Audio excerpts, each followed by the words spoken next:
Bom dia, boa tarde, boa noite. Aí, ó, uma entrada de podcast clássica. Bem-vindos ao Antítese Digital, o nosso podcast. Estou aqui com o John e o mito, a lenda... Estou aqui com o John, é muito narcisista, cara. John, não, estou aqui com o Jefferson. Estou aqui com o Jefferson. Sempre... É bom esses erros, porque daí a audiência já consegue ter a perspectiva da nossa incapacidade. O cara não consegue acertar o nome do outro entrevistador. Eu diria que foi um ato falho, John. Imprimir um narcisismo aí escondido.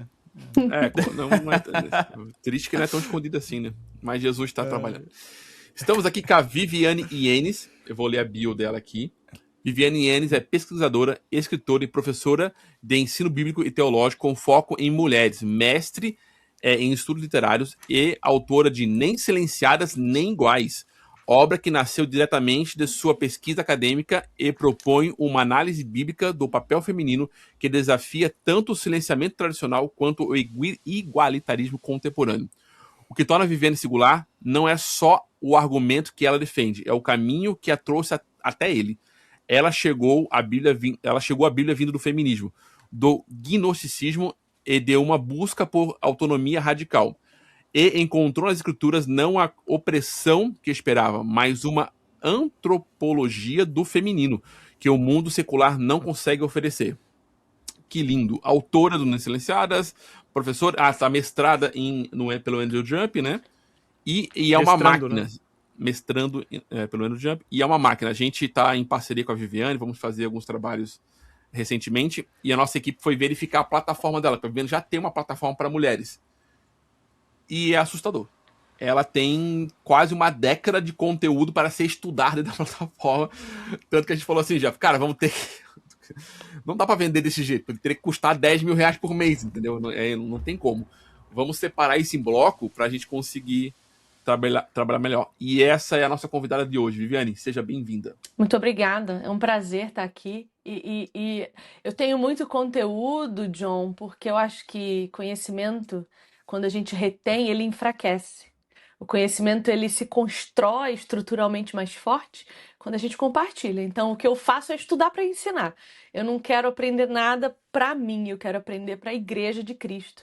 Né? Então, a gente tem que aproveitar toda oportunidade que a gente tiver para ensinar a teologia boa, a teologia forte, que faz com que a gente passe por qualquer tribulação sem descer da rocha, porque a gente, de vez em quando, a gente desce, né? Não, muito bom. Muito obrigada pelo convite. Muito bom. Queria já pedir um perdão aqui, John, tanto por mim quanto por você, porque nós naturalmente erramos os nomes dos convidados. Então, lá, dislexia leve. Por exemplo, o John te chamou de Ienes, né? No caso. Não, mas depois ele acertou. Depois ele ajustou, né? Depois ele acertou. Não, teve um outro convidado recente que a gente ficou chamando ele de Igor o tempo todo, e o nome do rapaz é Miguel. E a gente fixou no Igor, porque o nome de um outro convidado era Igor Miguel, e aí a nossa mente associava ao Miguel. E aí, para ajudar, já tínhamos entrevistado um outro Miguel, que era Miguel Sabino, e aí misturava Miguel Sabino com o Igor Miguel e com o Miguel Salvador. Assim, a loucura. Que bom que o teu nome não tem Salvador, senão a gente ia misturar também. Graças a um ômega 3 vai bem, uma B12, um negócio. DH, né, pra dar uma... Vai, não, mas aqui daí... Assim, como ninguém tá puro, eu tenho meus diagnósticos também. Se você quiser não gostar, etc., não falar mal de mim. John, gente, mas eu quero dizer que eu sou completamente feliz ao ver uma mulher que manja de teologia, dá uma surra em nós de teologia, e acho isso maravilhoso, porque mulher já, assim, vou te falar, na sociedade atual, mulher já é cheia de atribuições, cheia de cobrança, cheia de doideira, e ainda a mulher ser boa em teologia, assim, é uma humilhação pública aos homens, que eu vou te falar. Então, eu fico muito feliz ao ver uma mulher que estuda, né? A gente entrevistou a Carol recentemente, eu realmente, quando sento para conversar com a Carol, sempre aprendo, e sem sombra de dúvidas, esse vai ser mais um papo que a gente vai ter essa coisa boa, gostosa. Sim. Eu fico feliz de estar aqui, viu? Muito obrigada mesmo. Gente, para começar, eu queria conhecer um pouco da história da Vivi. Eu realmente não conheço. Como é que ela chegou até aqui, né? Como se converteu, porque até na nossa introdução a gente fala dessa visão feminista que talvez ela já tivesse, porque a Vivi, uma coisa que você conversando com ela por pouco tempo, você percebe que ela tem muita energia. Deve ter mais texto que eu, entendeu? É muita energia. E normalmente essas mulheres tendem a feminismo, tendem a igualitarismo, tendem a assumir até papéis, né, diferentes do que o habitual, né? E eu queria entender como é que foi essa trajetória. Ai, John, eu cresci na nossa sociedade que tem por tendência o enaltecimento da mulher em muitas esferas. E veja bem, vou tentar explicar como eu entendo a jornada que a gente faz até aqui como sociedade, tá? Eu fui criada por uma mulher que nasceu na década de 60, que foi criada por uma mulher que nasceu na década de 40. Então, lá na década de 40, a gente tem aquela família recortada em que a opressão contra a mulher realmente era muito forte. Os homens, eles realmente faziam com que a mulher tivesse um papel exclusivamente doméstico e se alienavam da casa. A gente não vê muita participação masculina na afetividade do lar. A gente via o homem provendo muito, a gente via o homem trabalhando muito, mas a gente também via o homem bebendo muito, abandonando muito. E essa é a construção social do pecado.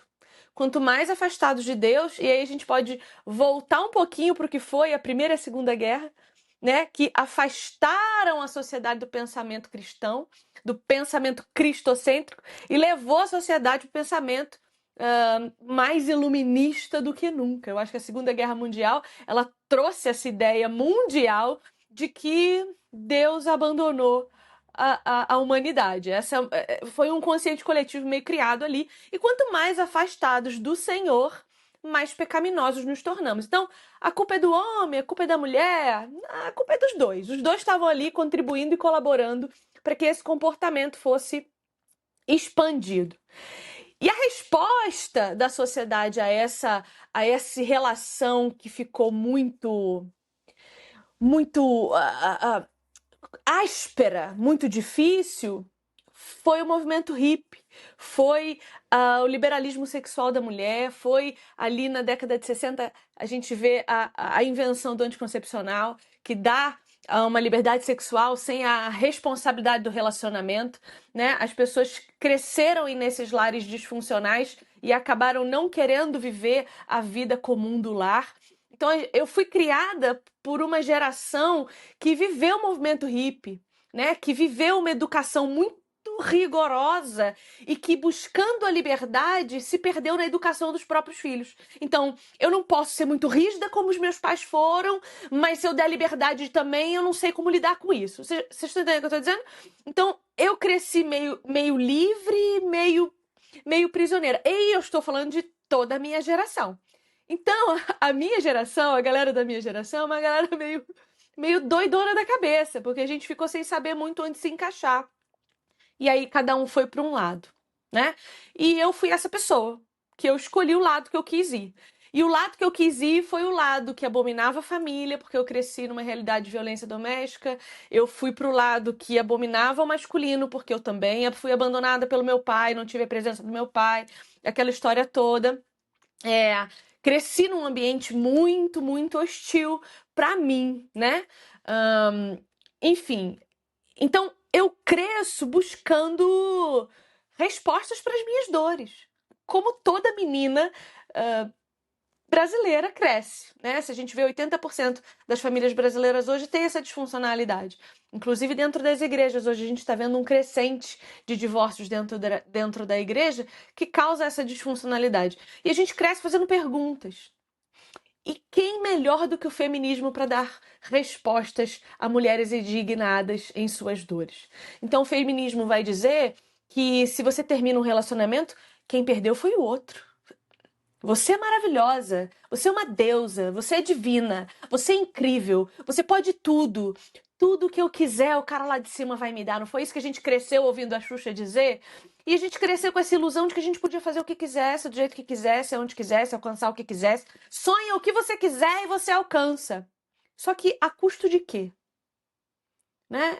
Quando eu cheguei no evangelho, a imagem que eu tive de mim é de um trator que passa num campo de lavanda. O trator, ele faz bem o trabalho dele, mas o que ele deixa atrás dele num campo de lavanda? Só destruição.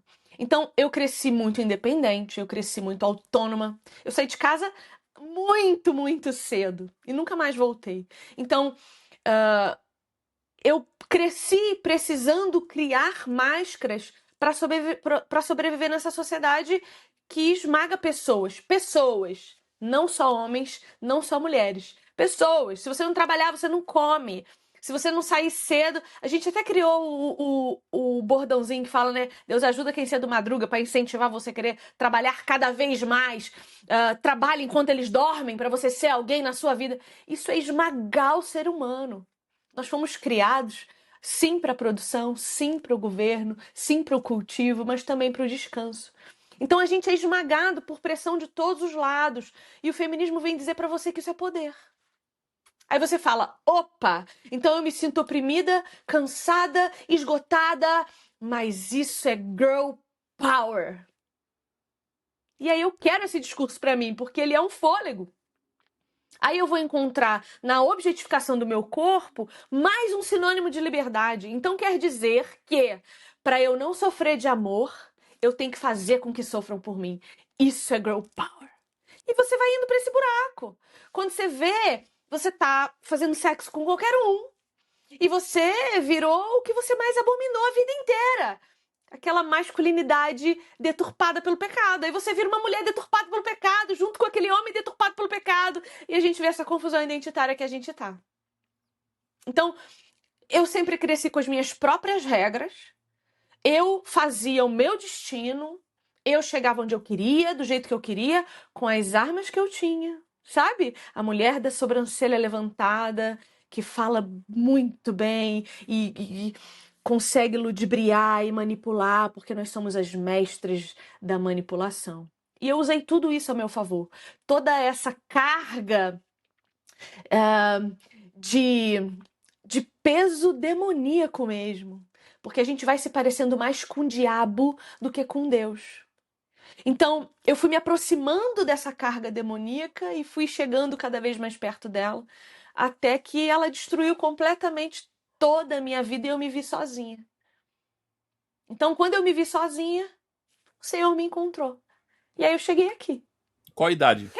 Responde, será? Antes do detalhe da idade, eu quero só entender um ponto, Vivi, que é o seguinte.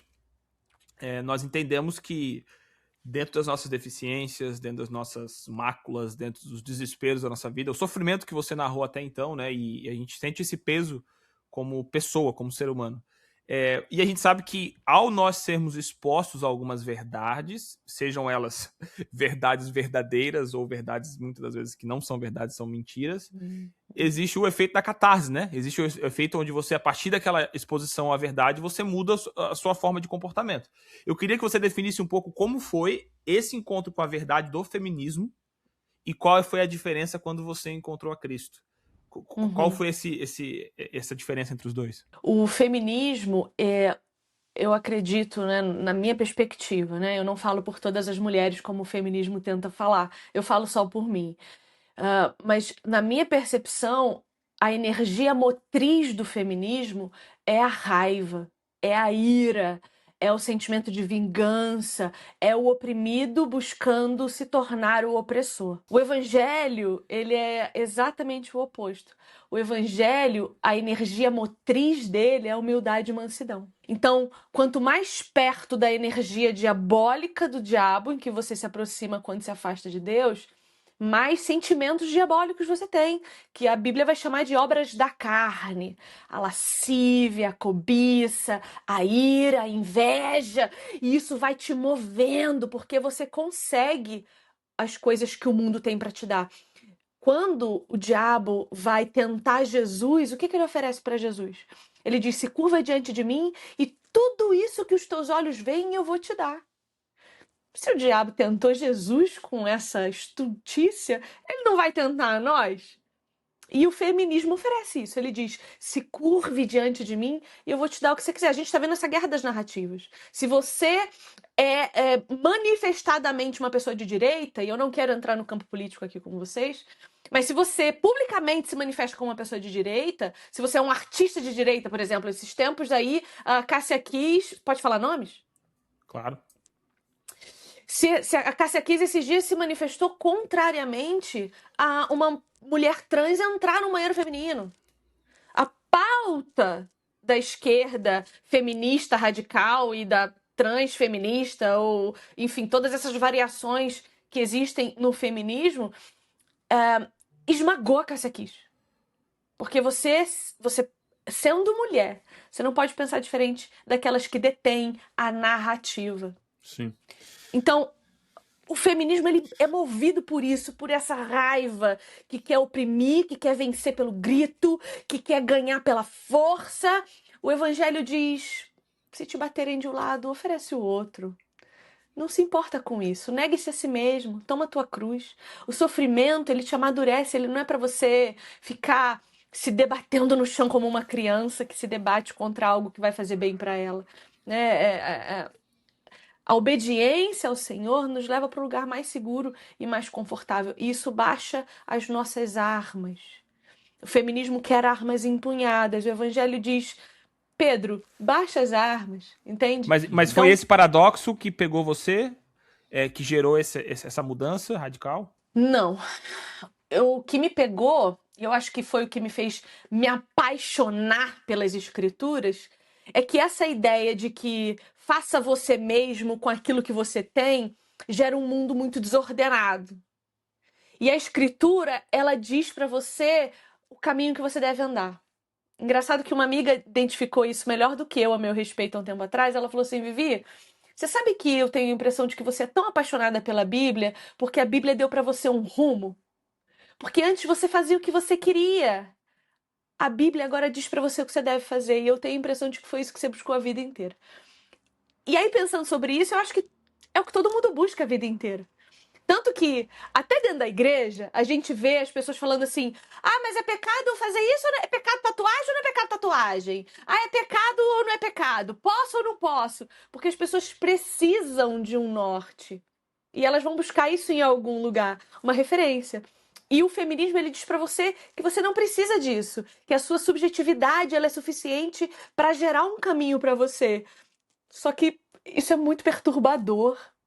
É muito perturbador você andar pelas suas próprias pernas e a sua subjetividade definir o que é verdade e o que não é verdade. E por estarmos vivendo nesse mundo, é que a gente está vendo tanta depressão e cada vez mais suicídio, cada vez mais desespero, porque as pessoas perderam o prumo. Então, o paradoxo que me trouxe para o evangelho, que me fez talvez me apaixonar instantaneamente, foi essa questão de agora eu não preciso mais decidir tudo por mim, agora eu tenho alguém que decida o melhor caminho. Eu não vou mais acertar enquanto erro. Agora eu vou acertar porque tenho alguém que me diga o que fazer. Isso é mágico para mim. Não, interessante, porque no fundo nós não somos bons. Como é que eu vou dizer isso melhor? No fundo, nós não somos bons deuses de nós mesmos. Porque no final é isso, né? Você, tanto o feminismo quanto o Red Pill, por exemplo, né, que seria uma antagonia ao feminismo, ele coloca você no centro, né? E só que a gente não se sustenta, a gente não consegue se manter suficiente para ser um bom guia para a gente mesmo. Então a gente vai derretendo. Então, no fundo, é perceptível, quando você falar com pessoas que eram feministas, que o Senhor não precisa abordar as pessoas na ideologia delas. É simplesmente uma fragilidade mais profunda. Você está derretendo. Você está derretendo por dentro. E aí você tem aquela energia de se manter ali, mas no final, quando tu pergunta 3 vezes para alguém como é que você tá, na terceira a pessoa tá chorando. Ela tá derretendo por dentro. Não é o suficiente, não lhe garante, né, uma subsistência, né? Cara, isso é muito legal. Muito legal. Quer fazer mais uma pergunta, Jefferson? Eu tenho muitas. Não, é porque eu queria entender se você consegue desenhar o momento que você tava lá, louca feminista, e aí, de repente, Jesus... Oi, viu? Vivi? Dá uma olhadinha pra cá.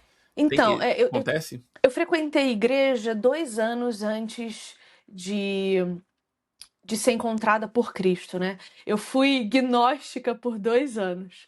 Então, eu frequentei igreja, eu li Bíblia, eu estudei Bíblia, eu recebi até profetada, porque eu era de uma igreja pentecostal pra neo, assim, né? E eu adorava aquele ambiente, eu achava aquele ambiente maravilhoso, interessantíssimo. Só que eu não tinha Jesus Cristo como Senhor da minha vida. Porque é possível que você esteja dentro da igreja achando Jesus bem legal, achando Jesus um cara sensato, né? Achando que os mandamentos de Jesus realmente são uma boa pedida. Agora, fazer de Jesus o Senhor da sua vida é um outro ambiente, é um outro lugar. Então, dentro da igreja, eu fiquei por 2 anos, que foi quando eu me casei. E passei 2 anos casada com o meu marido dentro da igreja, frequentando a igreja. Mas nada do meu comportamento mudou, porque eu não tinha o senhorio de Cristo no meu coração. Ele era um bom profeta, ele era um bom mestre, ele era um bom amigo, ele era até o cara que eu procurava para me derramar quando eu tinha algum sofrimento. Mas eu não ouvia, eu não permitia que ele falasse comigo, me exortasse, me corrigisse e me doutrinasse. Então eu permaneci sendo um trator dentro do meu casamento. E aí meu casamento acabou, né? Quando meu casamento acabou, no dia que a gente assinou o divórcio, no dia 25 de janeiro de 2018, é que eu fui encontrada por Jesus.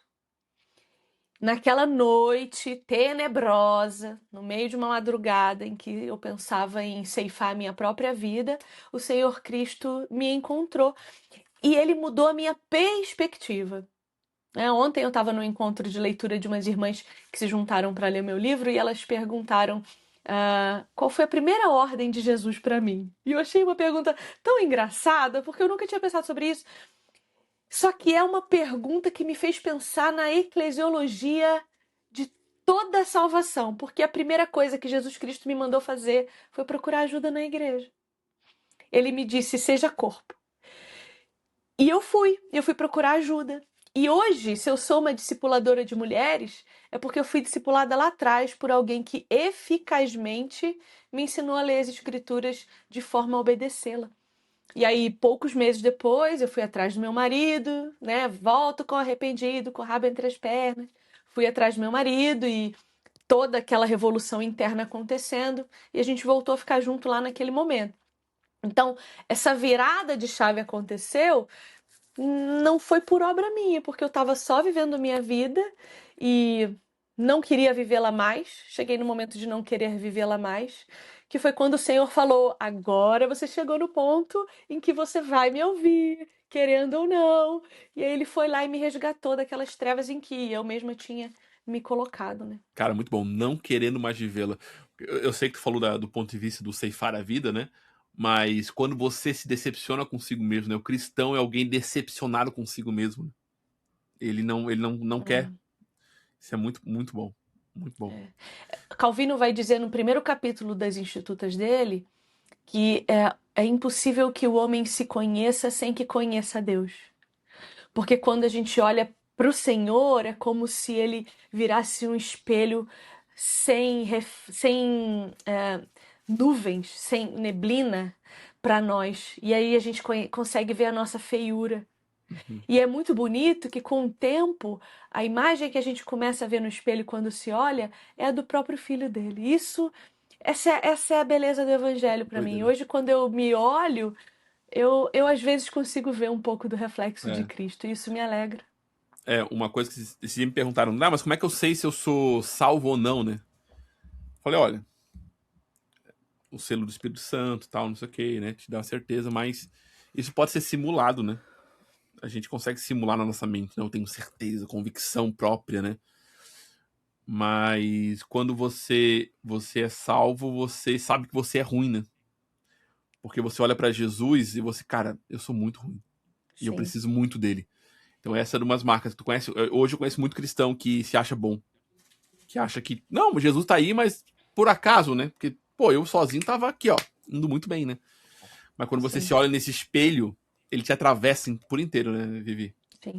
Isso é lindo, isso é lindo. E assim, John, Jesus Cristo responde essa pergunta muito bonito quando ele diz assim: aquele que me ama obedece os meus mandamentos. E olha a loucura dessa afirmação que Jesus faz, porque você só obedece a alguém quando você entende algumas coisas a respeito dessa pessoa, a sua necessidade dela e como essa pessoa sabe o que é melhor para você mais do que você. Por que a criança não obedece? Porque ela acha que ela sabe mais que os pais. Então, você reconhecer que Jesus Cristo, ele sabe o que é melhor para você e que aquilo que ele quer para você é melhor do que o que você quer, é isso que te faz obedecer os mandamentos dele. Agora, qual é o caminho que se percorre para você saber e crer que aquilo que Jesus quer para você é melhor do que o que você quer para você? É um caminho muito longo.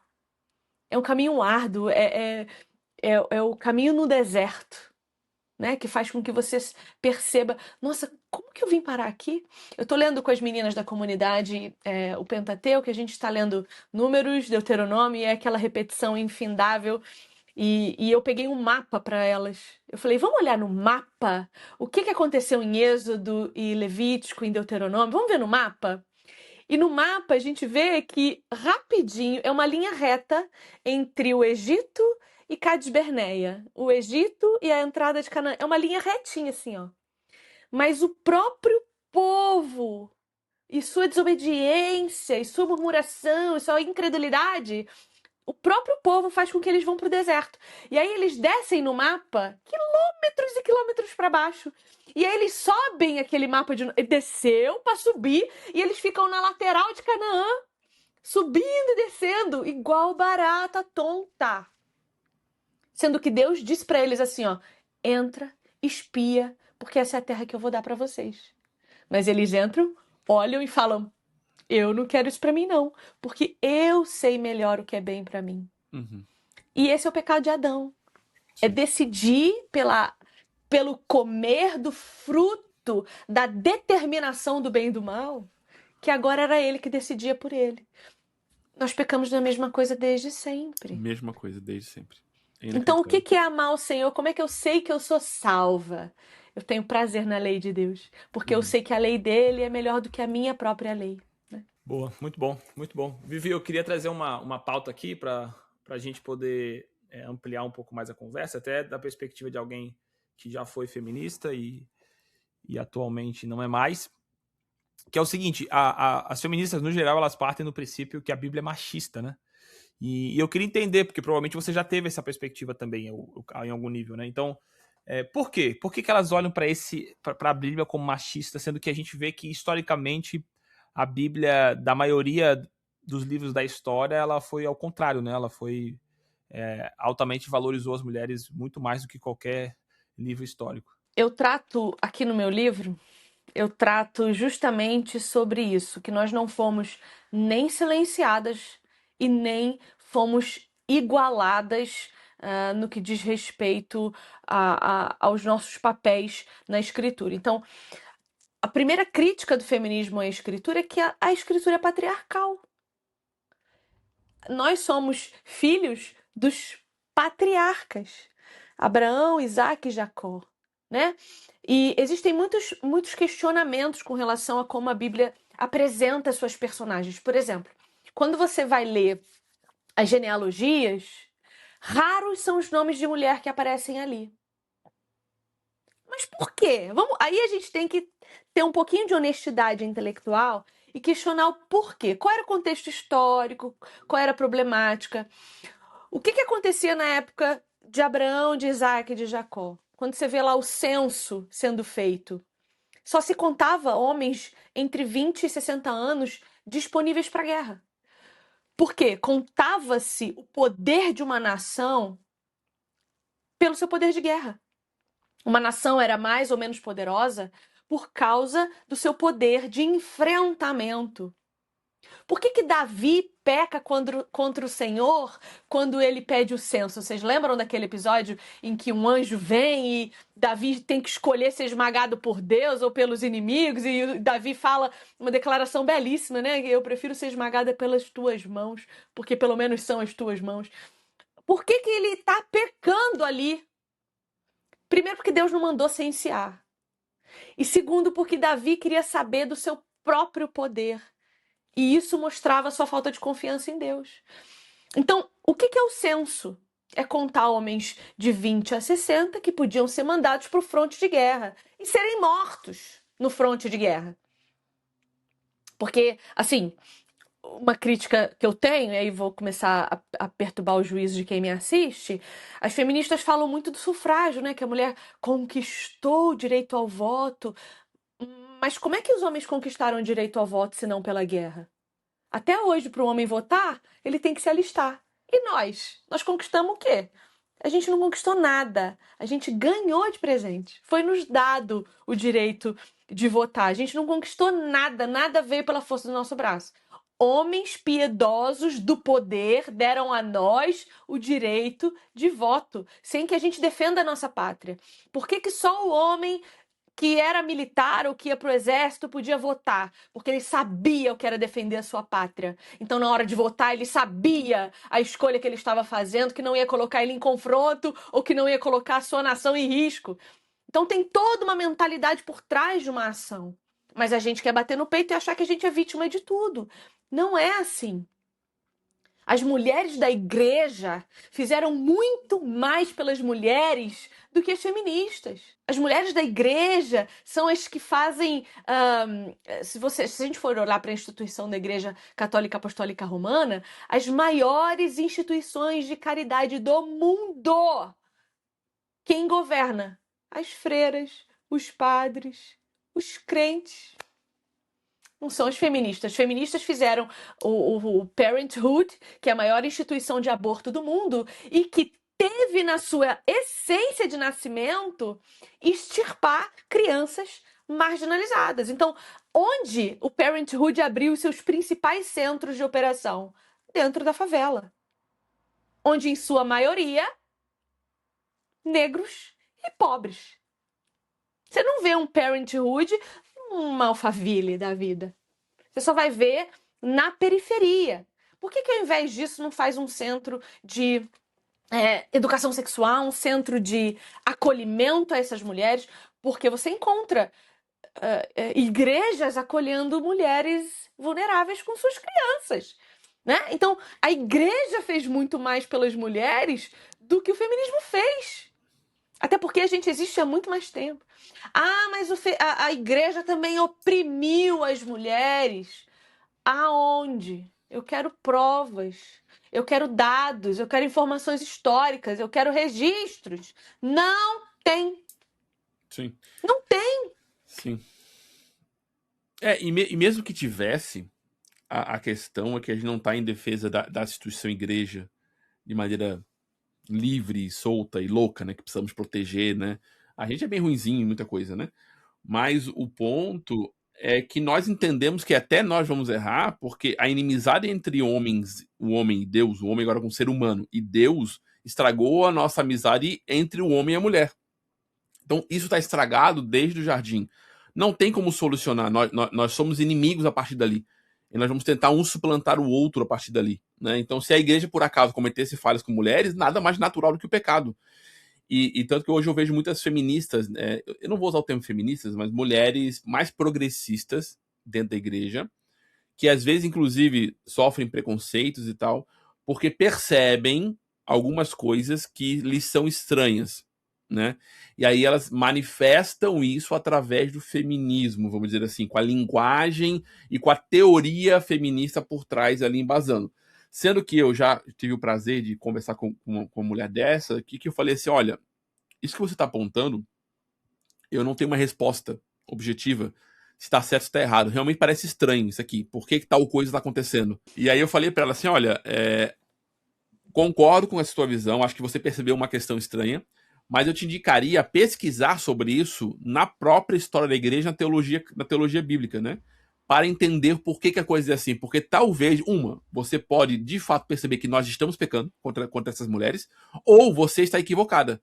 Isso aqui é mais proteção ou uma direção de Deus específica que você não concorda, né? Por exemplo, na questão do pastoreio feminino, né? Existe muita polêmica ao redor disso. Porque as mulheres querem ter o cargo de... Algumas mulheres, né? O cargo de pastor, né? Ali nas igrejas. E a gente entende que, biblicamente, esse cargo não pode ser para mulheres. Só que a resposta delas não é pesquisando na Bíblia por causa disso. Aí eu perguntei, e se por acaso, você lendo a Bíblia, você entender que é isso que Deus quer, mesmo que isso esteja acima da sua percepção da realidade, o que você faz? E aí ela tem uma crise. Porque a percepção da realidade que ela tem está acima da Bíblia. Ela não consegue dizer, não, se mesmo eu não concordando, eu entender que assim é o que Deus quer, eu irei me submeter. Ela não consegue. Ela não consegue. E aí o que ela faz? Ela perverte a escritura. Ela precisa manipular para dizer que não é bem isso aí, né? As loucuras que a gente vê por aí, né? Como é que a gente sabe que Deus nos ama? A gente sabe que Deus nos ama porque nessas genealogias que deveriam ser exclusivamente masculinas, porque o povo era contado pelo seu poderio, pela sua história de representatividade, porque nós somos um povo de representação, né? Adão representou, Cristo representou, Abraão, Isaac e Jacó representou, né? Como é que a gente sabe que Deus nos ama? Porque tem lá uma Raabe, tem lá uma como é o nome? Meu Deus do céu, uma Ruthzinha, né?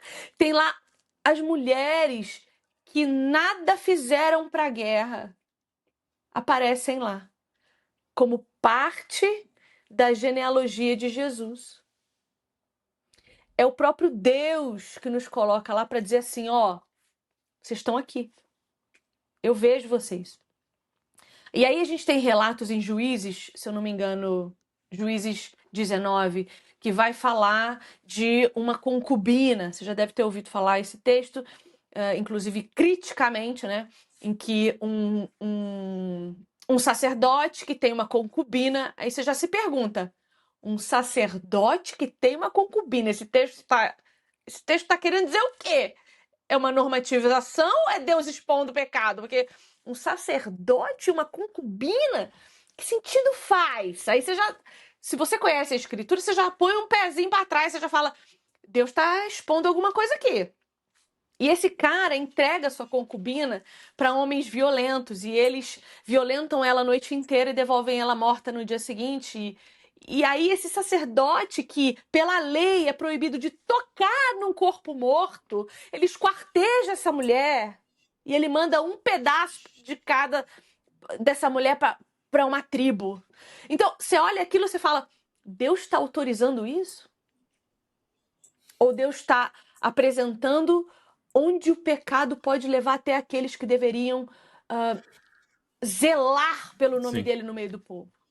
Então você não pode... O tamanho do buraco que eles estavam ali, né? Pois é, então assim, a gente tem que tomar cuidado quando a gente lê a Bíblia, porque é muito mais fácil a gente pecar pela ignorância do que pelo excesso de entendimento. Então, se um texto te causa estranhamento, você tem que respeitar a história da igreja e olhar o que os nossos irmãos mais velhos, antes de nós, falaram sobre isso. Homens que estudaram, que leram, que pesquisaram, que conversaram entre si, que foram atrás de outros irmãos mais velhos que eles e que escreveram comentários bíblicos para nós. Mas não, você quer ler a Bíblia achando que você sabe tudo, que o rei está na sua barriga e que porque você tem o Espírito Santo, agora você é o Deus do universo que consegue interpretar qualquer coisa sem errar. Não é assim, a queda ainda afetou o teu entendimento. A queda ainda afetou o teu raciocínio. É que a gente entra numa pauta que é a questão da militância, né? Porque o problema do feminismo é assim, você até respeita aquelas mulheres que realmente foram buscar o conhecimento, que realmente estudaram. Tem mulheres que foram lá estudar a Bíblia, buscaram se aprofundar, olharam na história e tal. O problema é que a grande maioria das mulheres e das feministas, infelizmente, elas são só militantes. Então elas estão só reproduzindo o discurso, né? Então elas nunca leram um versículo da Bíblia, elas não entendem de contexto hermenêutico, não entendem de uma leitura franca e com uma honestidade intelectual ao criticar, né? Eu sempre quando eu tenho conversa com algum tipo de... com ateu, por exemplo, quando eu converso com ateu, eu sempre falo para ele assim, eu falo, cara, Tu já foi em busca das documentações da existência real de Jesus? Ou seja, os documentos históricos, as comprovações, o que os historiadores já pesquisaram sobre isso. Você, francamente, já foi ver se esse evento que aconteceu, que foi a crucificação dele, de fato existiu historicamente? Porque o ponto é, muitas das vezes você fala de Nietzsche, você fala de Platão, você fala de Aristóteles e você ignora muitas das coisas. Será que Platão existiu mesmo? Por que a gente não questiona a existência de Aristóteles? Porque você confia. Agora, quando parte do princípio do acontecimento que foi a crucificação de Jesus ou a ressurreição, você acaba sendo desonesto intelectual e simplesmente ignora e vai por uma militância. Então, eu penso, na minha percepção, que a maioria das feministas, do ponto de vista militante, se elas gastarem energia para poder, francamente, avaliar mais de 2.000 anos de história da nossa fé e daquilo que nós representamos e que a Bíblia representa, elas vão se chocar com realidades que talvez elas estão querendo ignorar porque não querem ser expostas a isso. Então, dentro desse contexto, o que eu acho mais complexo é isso, né? Infelizmente, na política, hoje, isso é usado como instrumento político, que é a militância totalmente ignorante. Então, eu sou altamente militante radical, mas eu sou totalmente ignorante daquilo que eu defendo, daquilo que eu milito. Que é justamente aquele que fala mais alto ganha, aquele que grita melhor ganha. E tem um historiador que eu gosto muito, que é o Flávio Josefo. Ele é um judeu que escreveu, se eu não me engano, lá no 1º século. E ele vai dizer que a ressurreição de Jesus é um dos fatos históricos com mais testemunhas registrados na história. Porque mais de 500 pessoas viram Jesus ressurreto. É difícil a gente ver um fato histórico com tanta testemunha. Mas a gente não para pensar nisso. E assim, ó, aí a gente tem que pensar soberanamente no que Deus está fazendo também, né? Porque uma feminista que odeia a verdade, ela pode procurar a verdade onde ela quiser, ela não vai encontrar. O que me assusta não é a feminista que está lá no mundo, vivendo o mundo, assumindo o mundo e sendo honesta com aquilo que ela crê. O que me assusta são as queridas da igreja que se declaram feministas cristãs. Isso me assusta, porque isso prova que nem de feminismo e nem de cristianismo essas irmãs entendem. Porque se elas forem ler, gente, Simone de Beauvoir, o ícone do feminismo, né? Simone de Beauvoir, que teve um relacionamento de 51 anos com Jean-Paul Sartre. O cara era um maníaco pervertido. Simone de Beauvoir era professora de meninas menores de idade que ela aliciava para terem relações com ele e com ela junto. Ela passou 51 anos da vida dela dentro de um relacionamento em que ela era completamente apaixonada por um homem que claramente a odiava e que no final de sua vida, Simone de Beauvoir vai dizer que, embora ela tenha passado esses 51 anos dizendo que para ela o amor bom era o amor livre, ela sentia ciúmes dele, ela se arrependia de tudo que ela fez e ela se sentia sozinha, porque no leito de morte não era ele que estava com ela. A história de Simone de Beauvoir prova para mim que todas nós mulheres temos os mesmos anseios. E por que a gente tem os mesmos anseios? De um homem ao nosso lado, de um cuidado masculino. Gente, se a gente pensar que os nossos corpos são inversamente proporcionais, a gente entende que a gente foi feito para encaixar. O homem tem o ombro largo, a mulher tem o ombro pequenininho e a cintura larga.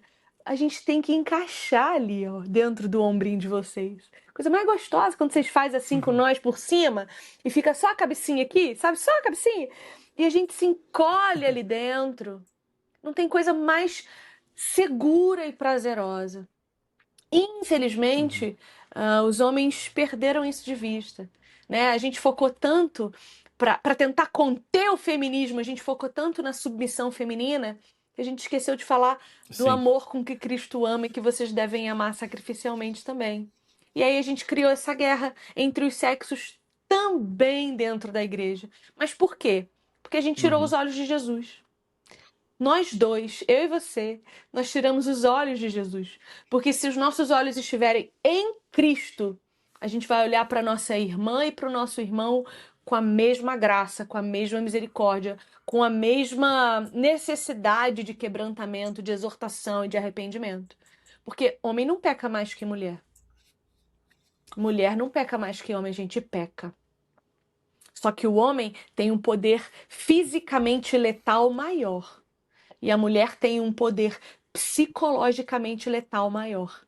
Então vocês nos matam fisicamente, a gente mata vocês psicologicamente. Tem um dado que joga na internet aí que você vai achar. Entre os 16 e os 29 anos, o maior índice de suicídio está entre os homens. Homens entre 16 e 29 anos se matam aos montes. Porque é nessa fase que exige-se dos homens tudo e não dá-se para eles nada. E aí, a taxa de suicídio das mulheres é depois dos 60. Por quê? Porque o marido já morreu, porque os filhos foram embora e ela perdeu o sentido da existência dela. Se a gente for parar para pensar, dos 16 aos 29, se o homem tiver com os olhos em Cristo, ele vai ser um servo bom e fiel, ele vai ser piedoso na sua igreja, ele vai servir, ele vai virar pastor, presbítero, diácono, ele vai encontrar sentido na existência dele na igreja, servindo, amando, cuidando, zelando, sendo pai, sendo tudo. E a mulher, quando fica viúva ou quando os filhos vão embora, se ela mantém os olhos em Cristo, ela vai virar mãe daquelas que não tem pais, ela vai virar avó daquele rapaz que ainda não casou, ela vai... Entende? Porque essa é a economia relacional da igreja. É que a gente perdeu Cristo de vista. E aí a gente precisa de ideologia para ter significado. E ideologia não dá significado para nós. Não dá. Amiga, eu queria continuar um pouco e prosseguir na sua história. Tá, você se converte, casa, quer dizer, tá na igreja, casa, depois se converte, vamos dizer oficialmente assim, né? Mas quando é que começou a estudar? Porque 2018 foi ontem, né? Assim, nossa história foi ontem. E quando é que começa esse caminhar de... Vou começar a dar uma estudadinha aqui. Eu sou do Rio de Janeiro e eu moro em Londrina, no Paraná, né? Então eu cheguei aqui em setembro de 2014 e em 2015 eu fui prestar vestibular para a Universidade Estadual de Londrina. E eu passei e fui fazer o curso de letras. Então, fui fazer letras vernáculas e clássicas e entrei na faculdade. Isso, então, em 2016. Então, passou 2016, 2017 e eu tava lá na faculdade, vivendo a vida doidado, aquela, né?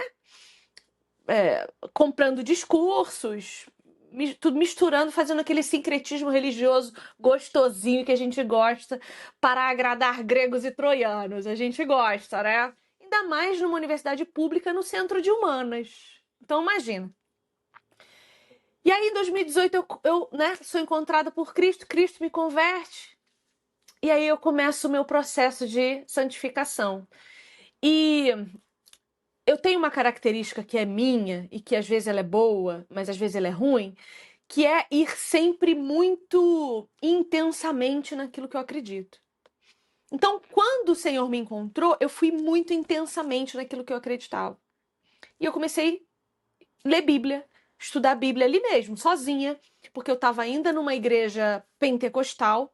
E aí eu comecei a ver que não era bem aquilo, que não era bem daquela maneira, que não era bem daquela forma. Fui ler mais, fui pesquisar mais. Em 2020 eu me formo e o único professor que me aceitou estudando Bíblia na universidade não abriu vaga para o mestrado naquele semestre. E aí eu fui fazer então uma pós-graduação em História das Religiões e Religiosidade.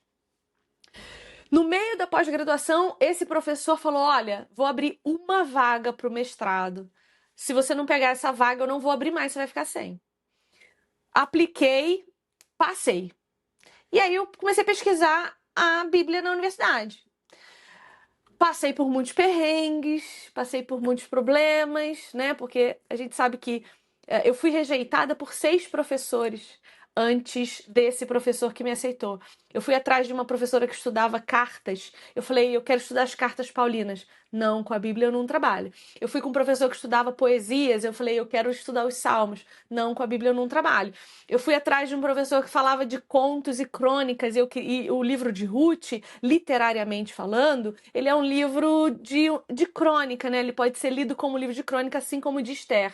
E eu fui lá e falei, eu quero estudar. Não, com a Bíblia eu não trabalho. E assim eu fui batendo de porta em porta. Eu fui até num professor que estudava literatura fantástica, que eu falei assim, tem um texto bíblico que fala de quiromancia e a gente pode trabalhar. Eu queria de todo jeito encaixar alguma coisa e ninguém me quis.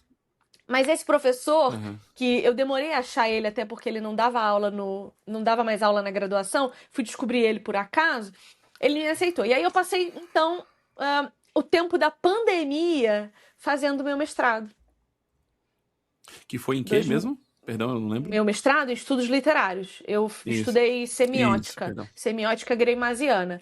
Então eu peguei toda a estrutura do estudo literário, do gênero literário, da semiótica, etc. Apliquei na escritura e foi daí que surgiu isso aqui. Tá? Meu livro veio disso aí. Publiquei no ano passado, mas ele estava escrito já desde antigamente, desde quando eu me formei no mestrado. E aí, eu terminei a pós-graduação em História e já estava no mestrado. Quando eu terminei a pós, eu falei, agora eu vou começar o seminário, junto com o mestrado ali, porque eu falei, vai me ajudar, eu preciso de doutrina, eu preciso, né?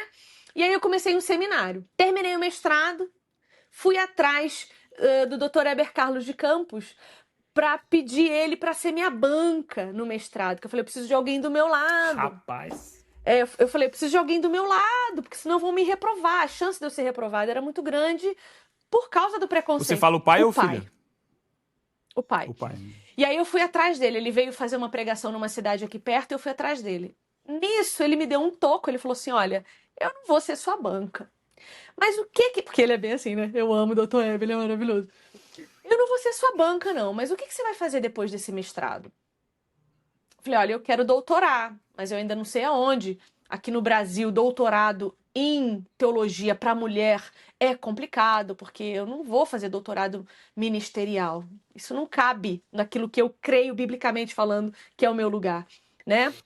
Eu quero academia e tal. Daí ele falou assim, olha, o que você quer pesquisar no doutorado? Eu falei, eu quero pesquisar a liberdade humana e a soberania divina. Esse é o que eu quero fazer. Ele falou assim, se você... Leve, o tema leve ela escolheu, É. John. Tema tranquilo. Aí ele falou assim, se você quiser pesquisar isso aí, eu te aceito lá no Jumper. Só que a gente ainda não tem doutorado. Você vai precisar fazer mestrado de novo e depois a gente vê o que faz. Nossa. Aí eu falei, ai meu Deus, e agora? Aí fui pra casa conversar com meu marido. E ele falou assim pra mim, meu marido falou assim pra mim, pega um ônibus, vai pra São Paulo conversar com o Dr. Heber. Vê se o que ele falou é verdade mesmo, porque eu acho que vale a pena. Eu falei, não, meu bem, eu não vou suportar mais um mestrado, eu não vou suportar mais um mestrado, eu não aguento. Aí ele falou assim, mas você não tem nada a perder. Eu falei, só minha sanidade eu tenho a perder. Aí eu, na sexta-feira seguinte, peguei um ônibus, fui pra São Paulo, passei a sexta-feira inteira lá com o Dr. Heber, questionando, e ele foi eu chamo ele de vô Heber. Ele foi um paizão, assim, ó. Me aconselhou, me apresentou a esposa dele, Dona Zelima, querida. E aí ele falou assim, faz o processo seletivo. E a gente vê como é que faz. Porque eles exigem, para entrar no SPM, um mestrado anterior em teologia. Eu não tinha. E ele falou assim, mas faz o processo seletivo. Se você passar, eu vejo com a direção se você consegue entrar por notório saber. Mas aí você vai ter que passar numa prova que eu mesmo vou elaborar. Eu falei assim... Tá bom. Não sei o que é pior, né? Eu falei, tá bom, o que eu tenho a perder? Só a minha dignidade agora, né? Só ser humilhada agora numa prova. Mas ser humilhada por Dr. Heber é o puro suco da humilhação, né? E aí foi o que eu fiz. Fui lá, fiz o processo, passei, fiz inglês, passei, fiz a prova que ele elaborou pra mim, passei assim, rapando. A minha sorte, gente, é que eu já lia Dr. Heber há muito tempo, então eu já tinha gabaritado os livros dele, então na hora de fazer a prova dele lá, eu consegui engalbelar bem, mas aí... E entrei, e agora eu tô no último ano, já tô escrevendo a minha dissertação, espero conseguir terminar. Que legal. E foi assim, vamos vendo, vamos vendo. E no meio disso tudo surgiu o Instituto de Teologia, surgiu a Comunidade de Reformadoras, surgiu todo esse trabalho aí com mulheres, que daí eu já não sei muito bem te explicar o que aconteceu, só aconteceu. E é onde a gente está hoje. Eu me perdi numa parte da história. Quando que você deixou de ser...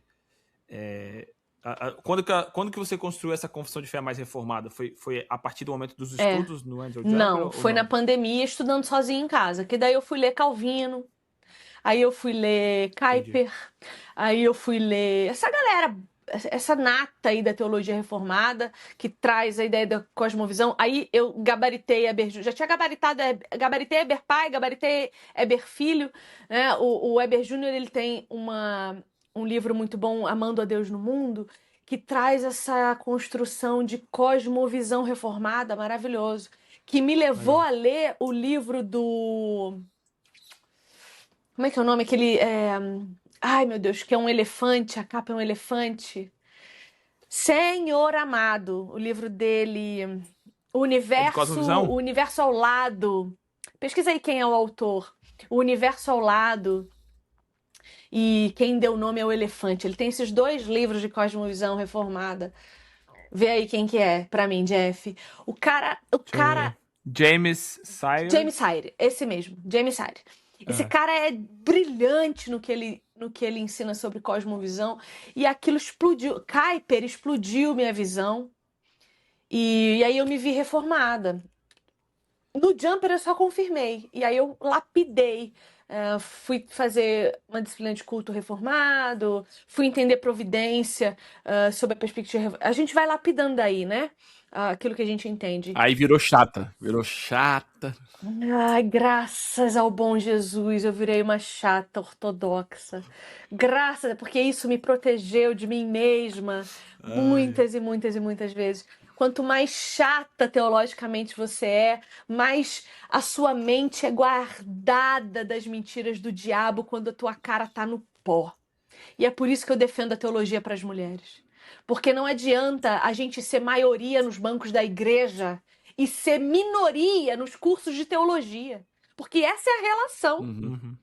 Você vai ver aí as inscrições para cursos de teologia, não somos nós que estamos dominando lá. Então como é que a gente está dominando a igreja? É por isso que a gente vai tão mal. É por isso que o culto está afeminado, é por isso que as músicas são afeminadas, é por isso que a iluminação é emocionalista, é por isso que a gente está lá chorando rios de lágrima e vivendo uma vida medíocre de segunda a sábado. Eu não aceito isso, eu acho isso tenebroso. É melhor você ir para o mundo viver sua vida lá do que ter uma vida com Cristo que não honra o nome sagrado que você carrega estampado na sua testa quando você diz que é crente. Ô, Vivi, mas esse processo teu de uma construção, de uma confessionalidade é algo inclusive complexo e difícil, inclusive para um homem, né? Por quê? Porque depende, primariamente, de você estar congregando numa igreja saudável. Eu não estava, Jeff. Não. Eu não sou presbiteriana de berço, não. Eu tô na presbiteriana há 4 anos. Mas eu te colocaria, e aí tu me respeita se eu estiver errando nessa visão, mas eu te colocaria como uma exceção da exceção da exceção.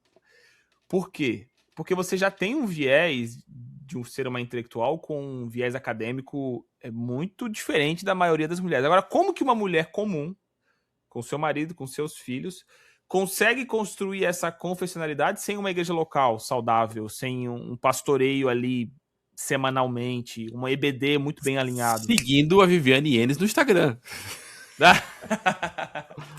Olha, ô Jeff, assim, ó, primeiro que eu fui fazer faculdade aos 29 anos. Eu não fiz faculdade quando eu saí da escola. Então, essa ideia de que você precisa ter uma predisposição, ela é falaciosa. Você só precisa questionar a sua fé. Eu nunca fui ignorante no que diz respeito àquilo que eu acreditava, seja na fé cristã, seja em qualquer outro lugar. Eu cresci numa família kardecista e eu sempre questionei aquilo lá. Eu frequentei mesa branca, só que eu questionava, sabe? Uma vez a gente foi numa mesa branca lá, minha irmã ia engravidar, ou estava grávida, ou sei lá o quê, e a mãe de santo falou lá que a minha irmã ia ter uma menina. E nasceu um garoto. E eu falei, gente, olha só, tá coerente? Uhum. Tá coerente? Não tá. Então, vamos questionar a nossa fé. Vamos questionar o que a gente ouve. A gente só precisa ter um espírito questionador. E eu acho que é isso que a gente deixou de lado. Por quê? Porque a informação, você pega o seu celular, a informação tá lá, você engole tudo. A tiazinha do Zap, cara. Por que a gente não questiona o que a gente vê? Pô, que Deus me perdoe, essa semana a gente viu aí o vídeo da menina que infelizmente foi jogada sem corda de uma ponte em Limeira. Cara, é a tua vida, cara. Mas eu, quando vi aquilo, inclusive, falei, isso é IA, né? Não é possível Eu que pensei também. jogaram a menina não se deu conta, ninguém se deu conta. A gente tem vídeos de vários ângulos daquela cena. Ninguém viu que não tinha uma corda. Nós estamos prestando atenção no que na nossa vida? Sim. Loucura. Não, e vou te falar, esse é o ponto, que você tocou no ponto sensível. Pessoas que estão se jogando de uma ponte sem verificar se a corda está amarrada. Aí você olha, nossa, que absurdo, como é que ela, porque se eu tivesse aquela situação, eu estaria assim, mas eu quero segurar a corda, tá maluco? Eu vou querer verificar essa corda, eu vou querer falar que eu quero testar a corda antes, que eu vou me jogar de uma ponte, né? Eu não tô aqui julgando a menina, porque eu não sei o que Não passou na estamos cabeça dela. vitimizando a vítima, nem culpabilizando a vítima. Às vezes ela estava emocionada e tal. Mas a comparação que eu quero fazer é que de fato ela não viu. Se ela tivesse visto, não teria acontecido isso. Ela não viu. O motivo que levou ela a não ver, não sei. Mas tem gente que faz isso com a sua própria vida. Ela está pulando de uma ponte chamada cristianismo e ela não está verificando a corda que ela está amarrada. Né? E a pessoa vive uma vida doutrinária, confessional, que ela não vê se o que ela acredita, o que ela fala é realidade. E ela começa a observar essas situações que ela não entende, tipo assim, tá, aquilo que eu acredito não tá batendo com a realidade do mundo. E aí o que ela faz? Ah, não, mas eu devo estar errada ou o mundo tá errado. Tá, espera aí. Mas tu pelo menos questionou, como você tá falando, para estudar um pouco sobre isso, porque talvez você esteja errado. A realidade está correta, no sentido assim, os dados da matemática que estão saindo da realidade estão corretos. A Bíblia aponta uma coisa que você não está conseguindo fazer essa ponte, né? E aí é por isso que teologia, estudar Bíblia, é uma coisa extremamente necessária, né? Sim. Ô, John, olha só. Nós estamos discutindo pastorado feminino. Esse assunto me dá uma irritabilidade que eu preciso me arrepender sempre depois que eu falo sobre esse assunto, que eu me irrito num grau. Sabe por quê? Ô, John, olha na história da igreja. Quando foi que a gente começou a discutir isso aí? 100 anos? Amor no máximo. Não, nem isso. Tu não vê Lutero discutindo isso, Calvino discutindo isso, John Knox discutindo isso, tu não vê mais pra perto aqui, quem tá mais pra perto aqui, tu não vê Kuyper. O cara que falou sobre sociedade como ninguém do ponto de vista reformado.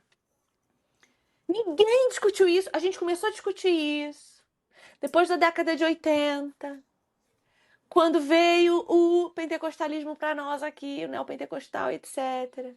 E aí a gente foi sendo mais emocionado. E aí o homem foi se afastando da igreja porque o homem não quer emoção, o homem quer racionalidade.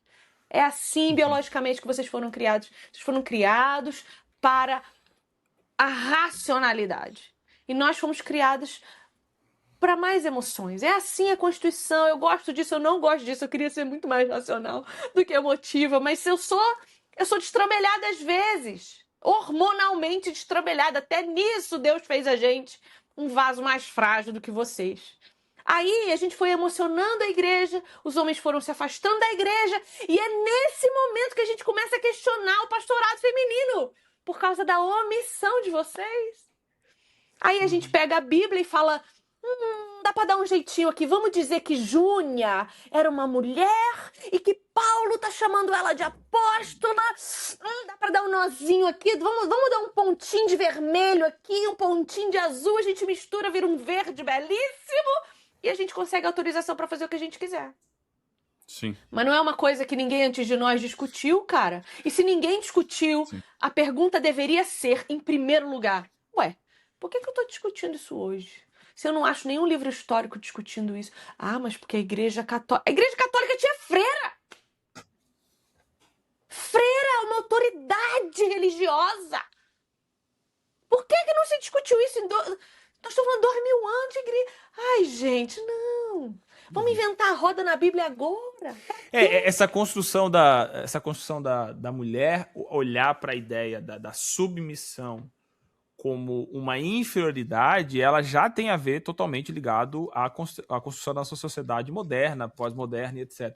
E dentro disso até, assim, existem alguns erros tão básicos, né? Por exemplo, mas todas as mulheres têm que se submeter ao pastoreio masculino, ao governo masculino. Sim, e todos os homens também. Porque eu também eu me submeto a um governo masculino. Então, eu não estou me sentindo menor por eu me submeter a um governo masculino. Então, essa guerra do sexo, ela está muito conectada com até essa questão do crescimento do feminismo, a diminuição de algum nível de guerras, né? Porque as pessoas têm esse olhar, né? Nossa, o mundo está acontecendo muitas guerras. Não, nunca houve tão poucas guerras. Nunca houve tão poucas guerras como houve no passado, né? Então nós estamos a um nível muito em paz, inclusive, nesse sentido, né? Eu vou te falar uma coisa, Vivi, que eu me pego muito. Eu sou complementarista. Eu entendo a diferença de papéis e diferenças biológicas. Só que hoje a sociedade entregou pra gente um tipo de relação que realmente pode ser igualitarista.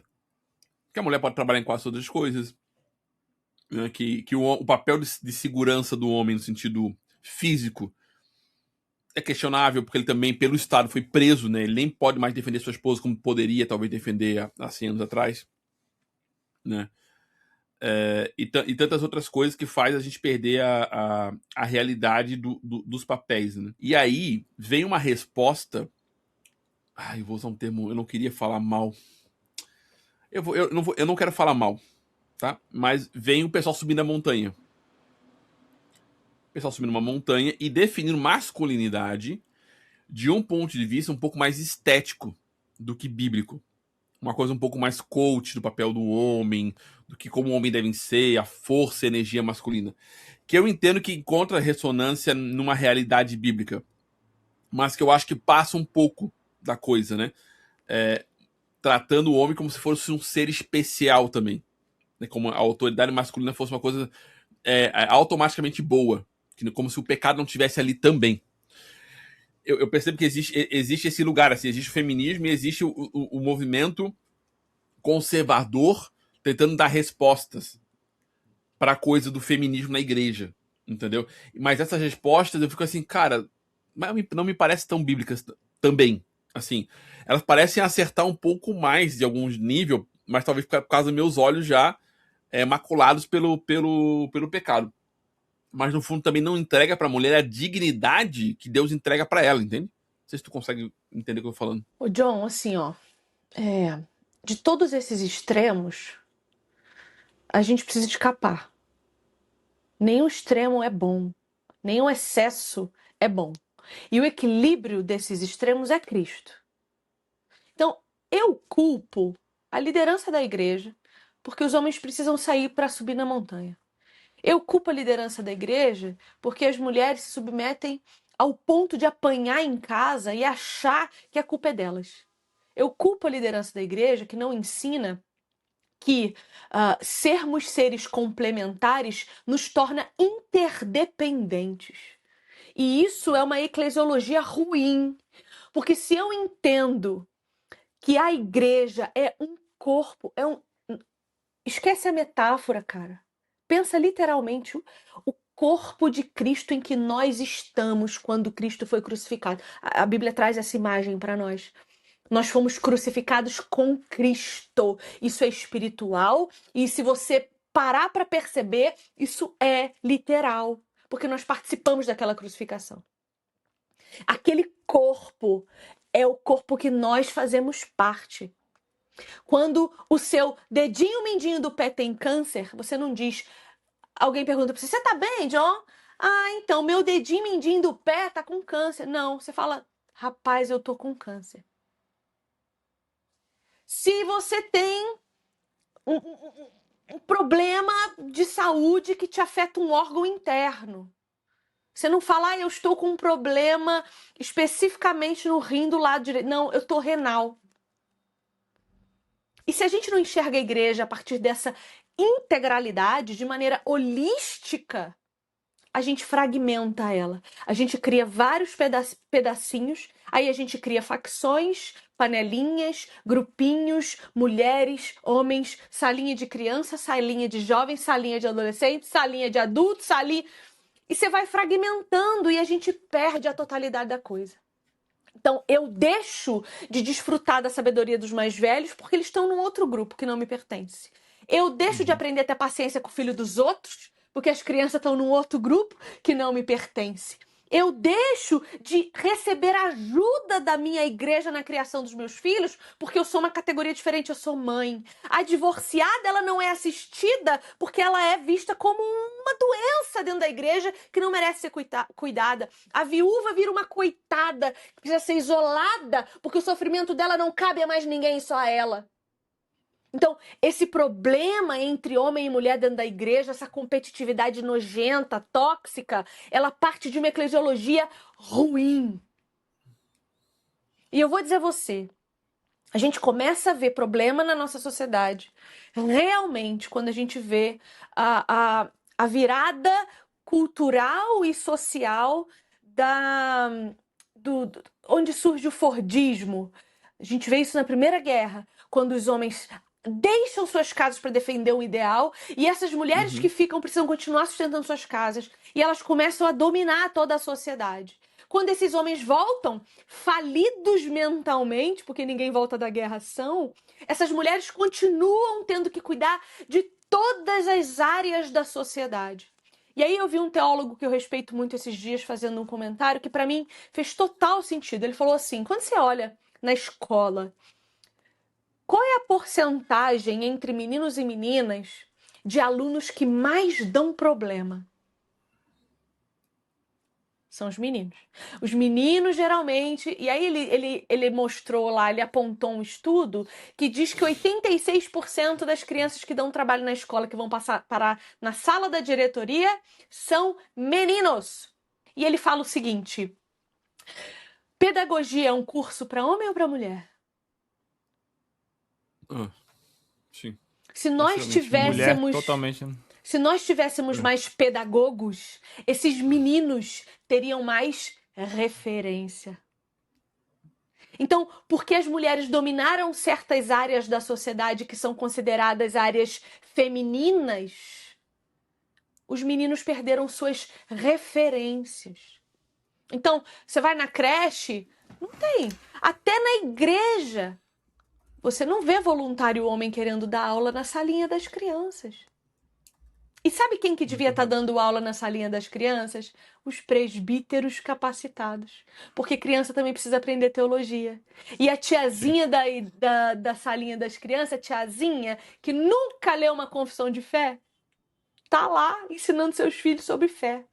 E eu não estou questionando a fé da tiazinha Não estou de forma alguma, eu estou dizendo que nós não levamos a sério a eclesiologia que Cristo deixou para nós, em que nós somos parte de um mesmíssimo corpo e que se uma parte do corpo adoece, todo o corpo adoece. Sabe onde Paulo deixa isso muito claro? Quando lá em 1 Coríntios 11 ele vai falar da ceia. E ele diz assim, porque vocês estão tomando a ceia indignamente, muitos de vocês estão doentes ou já morreram. O que Paulo está dizendo ali? Paulo está dizendo para nós que quando a gente é salvo por Cristo, tudo em nós é salvo por Cristo. Por que a gente ainda adoece tanto? Por que a gente ainda morre tão cedo? Porque o pecado está no meio de nós e a gente está achando, legal. Porque imagina que eu vou exortar o irmão que está adulterando. Briga de marido e mulher, ninguém mete a colher. Precisou a justiça vir. Porque eu não contei pra vocês, né? Mas agora eu tô no 2º ano, no 3º período da faculdade de Direito. Eu tô indo, meu filho, eu tô indo. Se cuidem. Caraca, Deus do céu. Ela tem 3 vidas. Mas eu vou te explicar por quê. Eu faço aconselhamento bíblico, né? Eu sou conselheira bíblica. Eu faço aconselhamento bíblico e eu acredito que se nós tivermos conselheiros bíblicos como advogados de família, talvez a gente consiga fazer melhores mediações em divórcio. Enfim, mas não é esse o assunto. O que eu estou dizendo é,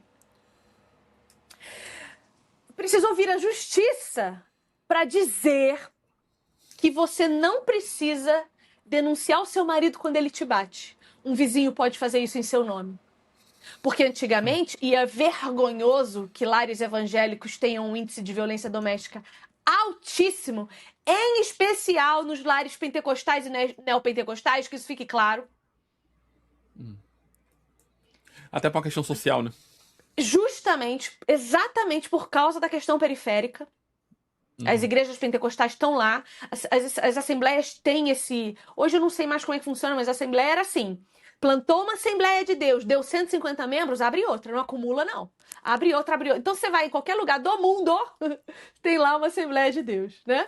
E a Assembleia de Deus ensinou os nossos crentes, em sua maioria, a serem crentes no Brasil, né? Eu lembro que eu era pequenininha, eu vi os crentes com a Bíblia debaixo do braço, assim, indo pra igreja. Era a coisa mais linda. A gente odiava eles, inclusive, porque é natural, né? O ímpio odeia o crente mesmo e sempre foi assim, sempre vai ser. Então, veja, precisou vir a lei para dizer violência doméstica é crime, hein? A mulher não precisa denunciar, não. O vizinho pode fazer isso por ela. Não é mandar a mulher orar, é mandar a mulher denunciar. Porque crime a gente trata como crime. A gente não trata como falta de fé. Então, olha como a nossa eclesiologia tá ruim. Como é que eu admito na minha igreja um membro que bate na sua própria carne, que é a sua esposa? Um membro que envergonha e humilha a mãe dos crentinhos que vão gestar a minha igreja quando eu morrer. Que tipo de igreja vai ser essa? Sim. Uma igreja traumatizada? Uma igreja inclinada a ideologias? Porque a ideologia dá respostas que a igreja deixou de dar. Entende? Sim. Então, para mim, é um problema eclesiológico. Não só individual, de entendimento sobre Deus, mas é eclesiológico. E eu culpo os pastores mesmo, que deixaram seus púlpitos serem contaminados pela sua vontade de ter mais membros do que de defender a verdade. E aí tem o papel do progressismo cristão, né? Que é uma coisa que a gente estava conversando com um amigo meu teólogo, e a gente sempre usa o termo progressismo no teológico no sentido pejorativo, né? Porque aí temos grandes exemplos no Brasil da desgraça que eles estão fazendo aí, e etc. Mas existe uma forma de progressismo cristão que é que o cristianismo, ele confronta esse tipo de coisa. Então, o Brasil, né, e o Ocidente, ele é fundado sobre a Bíblia, ok? Então, as definições do que é certo, do que é errado, do que é justiça, vem da Bíblia. Só que parece que a gente, de algum nível, deu uma segurada, né? A igreja perdeu a sua influência, não só na sociedade, não só na política, mas também dentro de ter atenção assim, beleza, esse cara tá sendo violento com essa mulher, eu não preciso de ninguém, não preciso mais nada para vir aqui e resolver, como o Paulo falou, né? Eu estou em espírito com vocês, resolva essa situação, né? E aí, assim, eu, John, não consigo entender o que leva um pastor a aceitar uma situação como essa, né? Eu não sei se é uma questão de medo do divórcio, né? Um medo, talvez, fora do que o texto bíblico ensina, até uma idolatria, um formato de casamento não bíblico, né? É o que leva a pessoa a não pensar assim, não, nós temos que ser resposta para isso. Se isso está acontecendo, nós vamos ser resposta para isso também. Ou talvez porque isso virou uma pauta do movimento progressista político, e aí por isso que se eu fizer isso, eu estou me assemelhando àquele movimento, então eu quero me afastar de uma coisa e por isso eu sou conivente com outra, né? Mas existe um papel nosso que não é no sentido progressista de achar que nós vamos solucionar esse mundo. Porque eu acho que é aquela ideia, né? Um barco afundando que a gente está tampando os buracos para tentar evangelizar o máximo de pessoas e segurar esse mundo. Mas é no sentido que, assim, enquanto nós estivermos aqui como igreja, nós vamos fazer a diferença em todas as áreas da sociedade, né? Essa tua fala de estou estudando direito porque, sendo uma advogada, eu vou conseguir estar num ambiente onde eu vou conseguir fazer a diferença. Pô, é exatamente isso. Você vai ser uma progressista, no sentido positivo da palavra, naquele ambiente, né? Porque você vai imputar o reino. E no progresso, no sentido, não no progresso do que a gente humano acha que é bom, mas no progresso do que a gente entende como o reino vai ser. Eu vou começar a imputar aqui a realidade de Cristo nessa situação agora, até numa situação terrível de separação. Porque Cristo também vai defender essa mulher, né? Que precisa disso, né? palestrinha aqui, mas tu falando me veio isso à mente. Ô, John, eu acho assim, ó. Se a gente soubesse de verdade o que é ser cristão, a gente não precisava de segundo nome nem de codinome. Entende? Ser cristão é ser como Cristo, ponto. Cristo tolerava a violência, Cristo tolerava a imprudência, Cristo tolerava o pecado. Deus não pode tolerar o pecado, ele não pode. Se nós estudarmos os atributos de Deus, nós veremos lá que ele é justo e ele é santo. Ele não pode tolerar o pecado. Existe uma ordem na Bíblia para nós: sede santos, pois o teu Deus é santo. Vivi, mas aí é uma utopia, né? Não, é uma ordem. Se você vai conseguir ou não, não é problema teu. Teu problema é: faça. Faça de todo o possível. Faça tudo o que estiver a seu alcance, mas não negocie santidade. Santidade não é algo que você deve almejar, é algo que você precisa para sobreviver. Cristianismo sem santidade não é cristianismo. É tudo menos cristianismo. Onde é que está a tua fome e a tua sede da justiça do reino de Deus? Vivi, eu quero, de algumas dores e dificuldades que eu vejo mulheres passando no contexto de igreja, e você trouxe uma temática que foi o problema eclesiológico, né? Então, o nosso problema central que descarrega isso na sociedade de uma certa forma são problemas eclesiológicos, a falta de liderança, a falta de modelo de governo saudáveis e etc. Porém, você passou por uma experiência que acho que toda mulher casada ela tem um medo gigantesco, né? Que é passar por um processo de divórcio. E o como a igreja lida com isso. Então eu queria entender um pouquinho como foi essa tua experiência. Eu me casei de novo com o meu marido em 2020 e exatamente um ano atrás ele me deixou. Ele me disse que não me queria mais e que eu fosse embora porque nós tínhamos uma fé diferente, uma ideia de viver diferente e eu precisei sair. E precisei da minha igreja, né? Precisei das minhas irmãs em Cristo, precisei delas. Eu acho que por causa do meu bom posicionamento, por causa da minha forma de lidar com a vida e por ter uma boa cristologia, porque o problema é eclesiológico, mas ele também é cristológico. A gente vê Cristo como o chosenzinho da TV, bonitinho, bonzinho, queridinho, né? Mas Cristo é Deus, Cristo é Rei, né? Cristo é Senhor dos exércitos, Cristo é o Pai da eternidade, Ele é tudo, Ele é o grande amor da minha vida. Então, por ter um posicionamento bíblico, feminino e cristológico muito firme, a minha igreja me olhou com respeito. E eu encontrei compaixão em alguns lugares específicos. Mas eu fui muito respeitada pela minha igreja, porque as pessoas conheciam o meu caráter. Quando eu digo... por causa disso, muitas mulheres nessa situação me procuraram, mulheres que estão passando por uma separação ou que estão à beira. Porque assim, eu não estou divorciada, eu ainda sou uma mulher casada, que isso fique claro, eu ainda estou à espera da manifestação da salvação do meu marido. Eu creio no Senhor Jesus. Se ele salvou uma mulher desgramenta como eu, ele é capaz de salvar o meu marido. E enquanto o Senhor assim me mantiver, assim estarei, aguardando por ele, com fé, com esperança e agora com contentamento, tá? Aprendi a respeito do Senhor coisas extraordinárias nesse tempo. Posso dizer que antes eu só o conhecia de ler e ouvir falar, hoje eu o conheço face a face. Mas isso não é um discurso bonito que não passa por um deserto bonito, né? Enfim, então o meu posicionamento fez ainda com que essas mulheres me procurassem procurando ajuda. E a primeira pergunta que eu faço para elas é: como é a tua igreja? Como é que você se relaciona lá?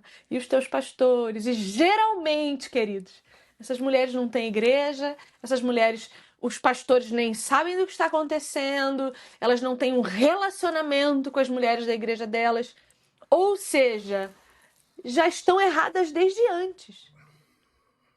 Porque a gente precisa obedecer ao Senhor para ter o Senhor e suas bênçãos.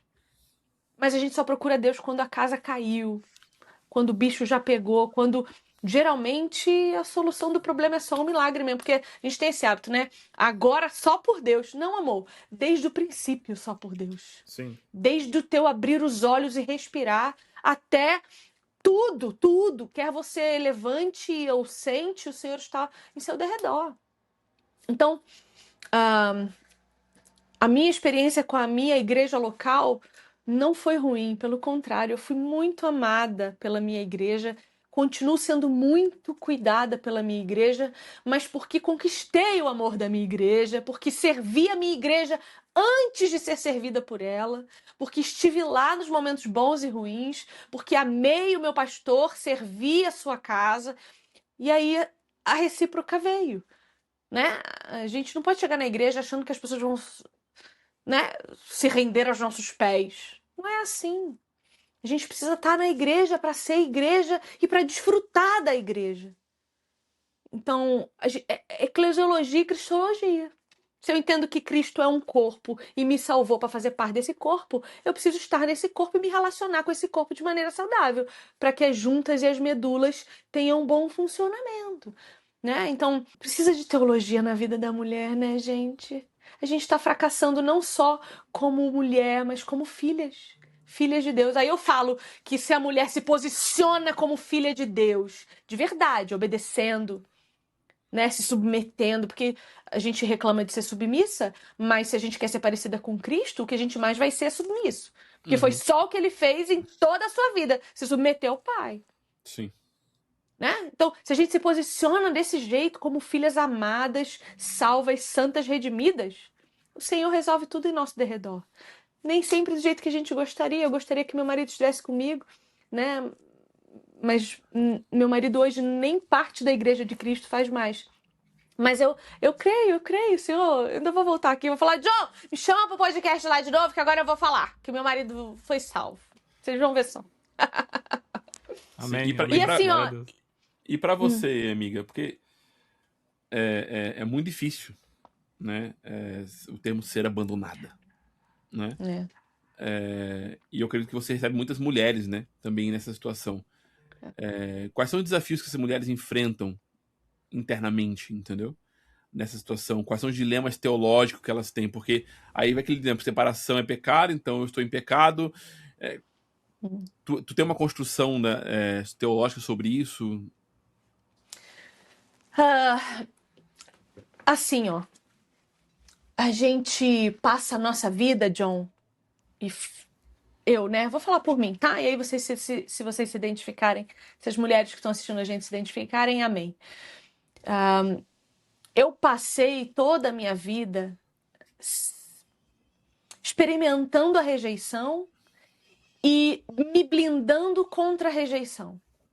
Então, toda a minha compostura, toda a minha violência enquanto ser humano, né, pra não chega perto de mim que eu te mordo, tudo isso foi a minha luta interna para não ser rejeitada nunca mais. Então eu era sempre a primeira a rejeitar. Eu era sempre a primeira. Ah, você não gosta de mim? Eu já não gostava de você antes disso. E a gente cresce assim. Eu cresci assim. Nessa luta desenfreada por não ser rejeitada. Que doideira. E aí, quando eu encontrei um homem que eu amei profundamente, o meu marido foi o primeiro homem que eu amei profundamente. A primeira pessoa na minha vida que eu consegui construir vínculos verdadeiros. Eu comecei a me relacionar com ele como alguém que ainda tinha medo de ser rejeitada. Então, para não perdê-lo, negociei coisas. Para não desagradá-lo, não falei coisas. Para não magoá-lo, fui magoada. Para não feri-lo, fui ferida. E isso, de alguma forma, foi me destruindo por dentro. Porque para não ser rejeitada, eu comecei a me anular e me diminuir, e caber onde ele me dava espaço. E eu não estou dizendo que ele fez isso conscientemente, eu não estou acusando meu marido aqui. Como eu digo a vocês, já disse e vou repetir quantas vezes forem necessárias, eu ainda o amo profundamente. Ele ainda é o amor da minha vida, embora eu não o queira como ele está. Eu quero um homem novo, nascido de novo. Mas ele ainda é um amor pra mim, eu ainda sou casada com ele, não assinei o divórcio. Então, eu comecei a me relacionar com ele assim, no medo da rejeição. Tem como isso dar certo? Tem como isso dar certo. Aí ele veio com os problemas dele, porque a gente juntou duas pessoas com problemas, né? Duas pessoas com vidas, com culturas, com traumas, com coisas. Só que quando o Senhor me tirou ele, e por ser rejeitada, pra mim minha vida tinha acabado ali. E eu voltei para aquele lugar lá atrás, em que eu já não queria mais viver. Só que aí o Senhor me lembrou que agora já não vivo mais eu, Cristo vive em mim. Agora já não é mais pelas minhas forças, mas pela minha fraqueza que Ele mostra a sua fortaleza. E Ele começou a me lembrar daquilo que eu tinha tanto lido e tanto estudado em 7 anos de conversão. Ele me lembrou quem Ele era e Ele foi me apresentando de novo quem Ele era. E Ele foi dizendo: pode o teu pai e tua mãe te abandonar, mas eu não te abandonarei. Pode o teu marido te abandonar, mas eu sou o teu marido. Ele fala isso em Isaías 41. Eu sou o teu marido, eu sou o teu pai, eu sou o pão da vida, eu sou o caminho, a verdade e a vida. Eu sou a porta, eu sou. E aí todo aquele medo de rejeição que eu tinha, eu descobri que eu não precisava ter mais. Porque o grande amor da minha vida me ama de volta. Ele me ama de volta. E não tem rejeição no mundo que faça com que esse amor diminua. Não há nada que eu possa fazer para Deus me amar menos. Assim como também não há nada que eu possa fazer para Ele me amar mais. Ele me ama e ponto. E isso me ensinou a estar contente em qualquer circunstância. Quer no muito, quer no pouco, aprendi a estar contente. Então, não só agora eu conheço a Escritura, mas eu posso declamá-la na minha própria vida. Ela faz parte das minhas próprias experiências. Não toda, obviamente, eu nem quero que seja toda. Senhor, tenha misericórdia de mim. Me ensina pelo caminho mais fácil, por favor, se for possível. Mas hoje eu conheço o Senhor, porque o Senhor é a própria palavra revelada, muito mais de perto. Então, a gente não pode ter medo da rejeição e viver a partir disso. A nossa vida não pode ser uma permanente reação às coisas e pessoas. A gente tem que tomar o nosso lugar de filhas amadas, esse lugar identitário que Cristo nos dá, em que Ele é suficiente, mesmo que eu ainda sinta saudades, mesmo que eu ainda sinta falta, mesmo que dormir e acordar numa cama sozinha ainda me faça sentir dores profundas. Mas hoje eu consigo passar por todas essas coisas sorrindo, grata ao meu Senhor, que é suficiente para mim, que continua sendo o meu pai, o meu marido, o meu amigo, o meu Senhor, o amor da minha vida. Ele é o grande amor da minha vida, entende? Então, passar por isso é possível. Sozinha nunca, sozinha não dá, sozinha você não consegue. Mas consegue com Cristo e com as irmãs que o Senhor nos deu, né? Nem sei se eu respondi tua pergunta, comecei a falar e fui para outro lugar. Sim, quase uma declamação tu fizesse. Mas esse termo contentamento que você repetiu algumas vezes é engraçado, né? Porque eu acho que a vida cristã é sobre descobrir isso. Descobrir o quanto você é ou não e aprofundar o contentamento em Jesus, né? E essa situação de separação, que é trágica, a perca de um ente querido, uma doença, e aí em menor escala, né? Emprego, né? Estética e tal. E a gente vai sofrendo e as pessoas às vezes se perguntam, né? Por que eu tô sofrendo? O que isso tá acontecendo? Jesus é poderoso para mudar a situação. Jesus pode ir agora lá no teu marido, bater na porta dele e falar assim, ó, ei! E ele mudar completamente na hora, né? E a gente não sabe, é mistério por que ele não faz ou por que ele faz, a gente não compreende a movimentação dele, né? Mas saber, ter a certeza de que ele está formando em nós Cristo através do contentamento, de nós mudarmos o nosso cardápio do que é aquilo que nos deixa feliz aquilo que nos alegra. Isso é muita misericórdia e transformador na nossa vida, né? E num casamento, acontecer isso na tua história dentro do casamento, é muito profundo, né? É muito sofrido. Isso que você falou de rejeição, uma coisa que minha esposa me falou várias vezes, do sentimento, né? Que ela tem, e eu não conseguia compreender. Tu falando, eu compreendi melhor essa mentalidade feminina, né? Que eu acho que isso é uma coisa, é um fantasma que assombra todos, mas eu acho que a mulher é mais cooptada por ele, né? Será não é por isso que em Efésios 5:25 Deus não decidiu registrar ali que os homens devem amar as suas mulheres? Porque sermos rejeitadas, inclusive, faz parte do processo de Deus para termos por ele necessidade. Porque se toda mulher tivesse um pai e um marido maravilhosos, não iam precisar muito de Deus para muita coisa. Assim. Não é? Não iam achar Então, que precisariam, né? exato. Sim, pela perspectiva humana, não iam precisar muito dele. Então o Senhor tira. Ele tira e ele diz: e agora? Você vai olhar para onde? Você vai olhar para sua dor ou para mim? E é uma mudança de perspectiva, porque é lógico que eu perguntei por quê para Deus. Por quê? Eu te obedeci, eu te servi. Por que que o Senhor me deu uma comunidade de mulheres para liderar e acabou com o meu casamento? E agora? Eu perguntei muitos porquês para Deus, porque eu me senti vitimada. Eu me senti ofendida pelo meu próprio Senhor. Até que o Senhor falou assim: filha, não é por quê. Pra quê? Pra quê? Pra quê que o Senhor está endurecendo o coração do meu marido? O que que em mim precisa ser maturado? Porque nada é coincidência. Eu sou calvinista roxa. O Senhor é soberano absoluto. Não cai um cabelo da minha cabeça sem que o Senhor saiba, sem que Ele autorize, sem que Ele permita, sem que Ele o faça cair.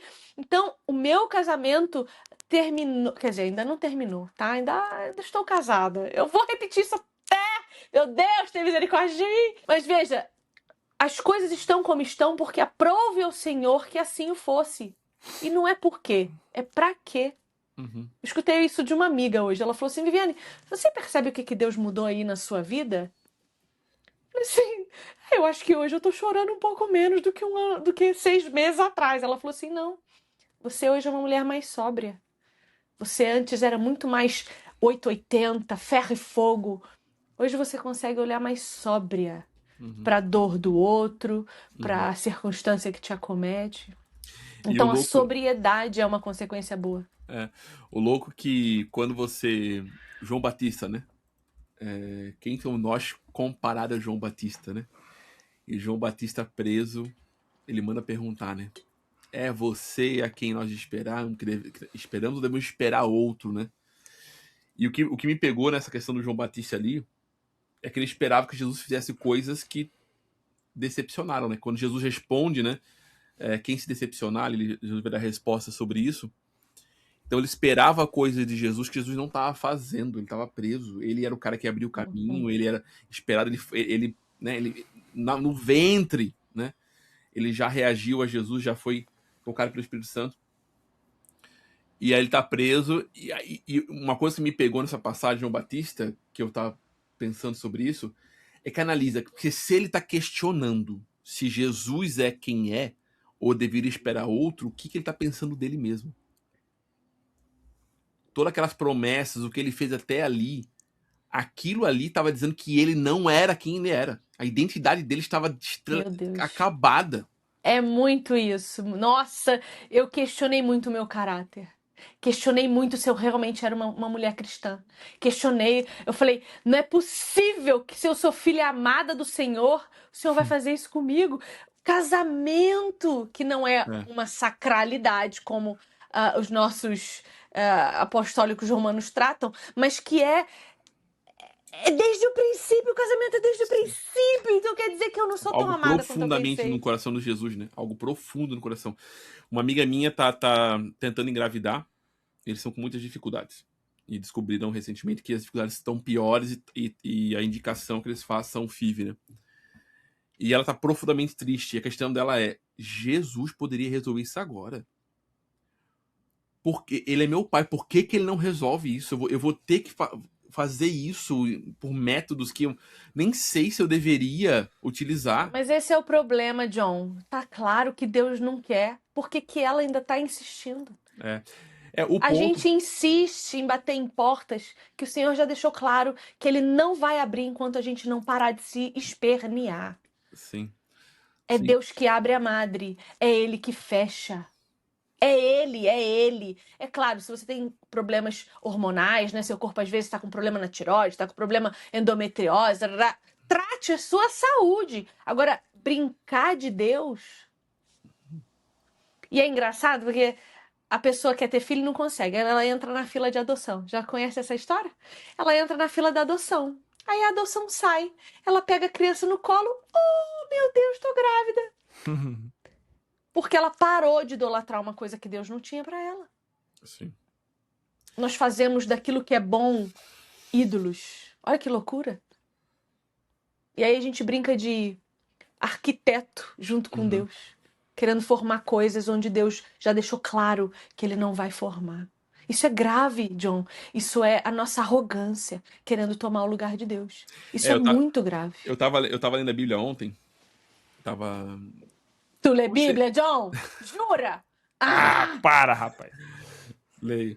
E eu comecei por Mateus, sabe? Quando eu tava lendo, vou ler os evangelhos, né? Me propus ler evangelhos nos próximos dias. E aí vem um sentimento no meu coração, tipo assim, eu tava pensando na igreja caseira e nas pessoas e no trabalho que dá e uma coisa que eu nunca esperei na minha vida, ter que pastorear pessoas e cuidar e se importar e sofrer por gente que, assim, não é meu irmão de sangue. Eu não sei se eu consigo sofrer por meu irmão de sangue, entendeu? Sofrer por pessoas que eu mal conhecia. Não consegue. Eu mal conhecia 6 meses atrás, entendeu?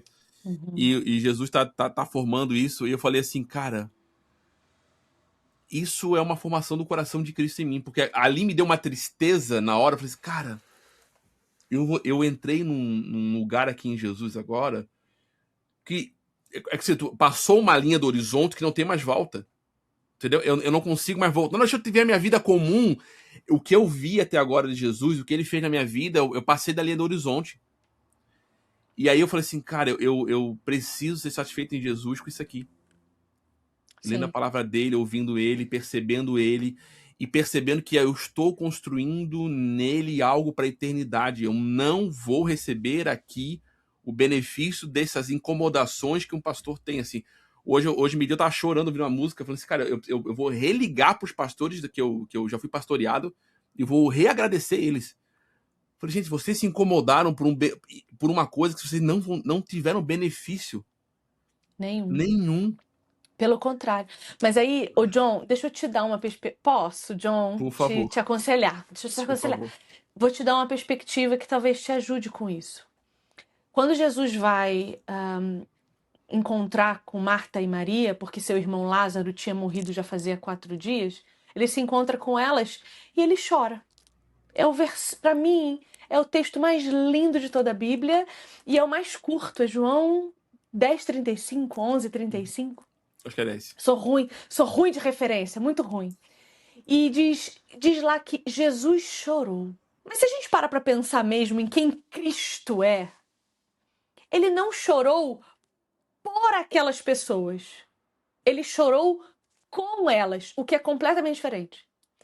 O fato de Jesus estar ali chorando é porque ele percebe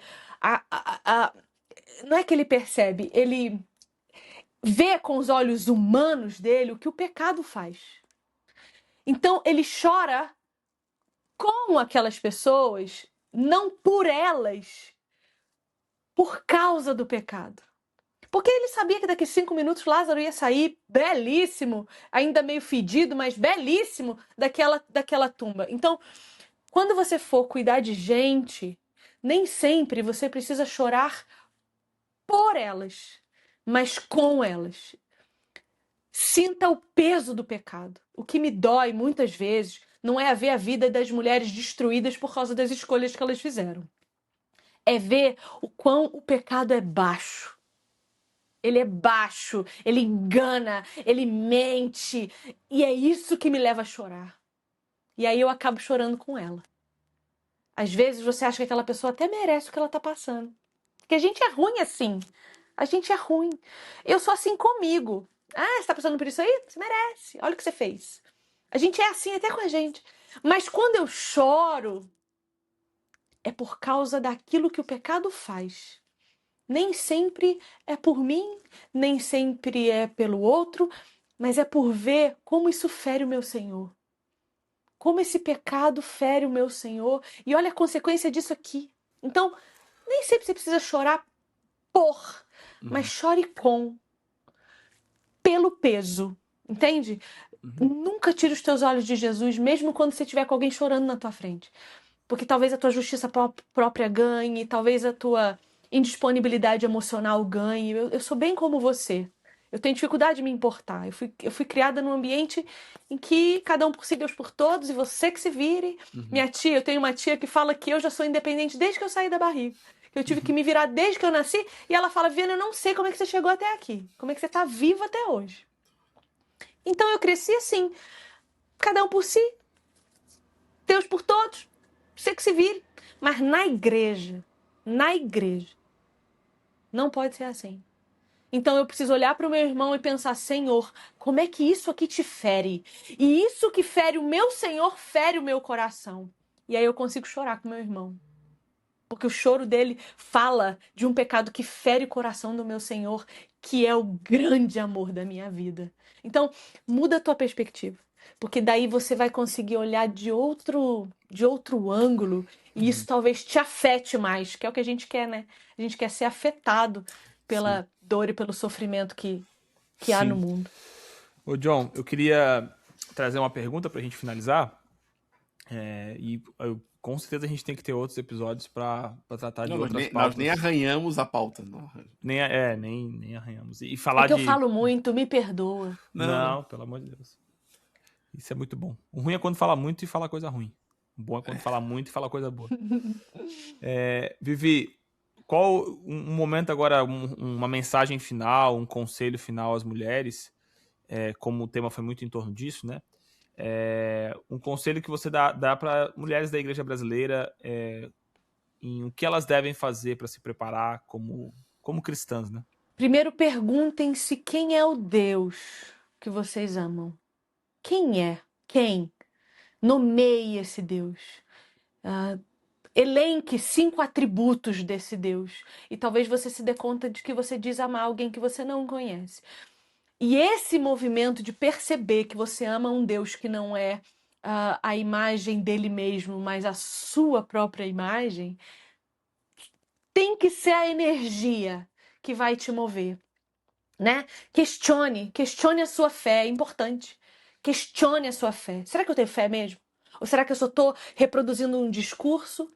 Ou será que eu só estou acreditando no que me disseram? Eu conheço mesmo?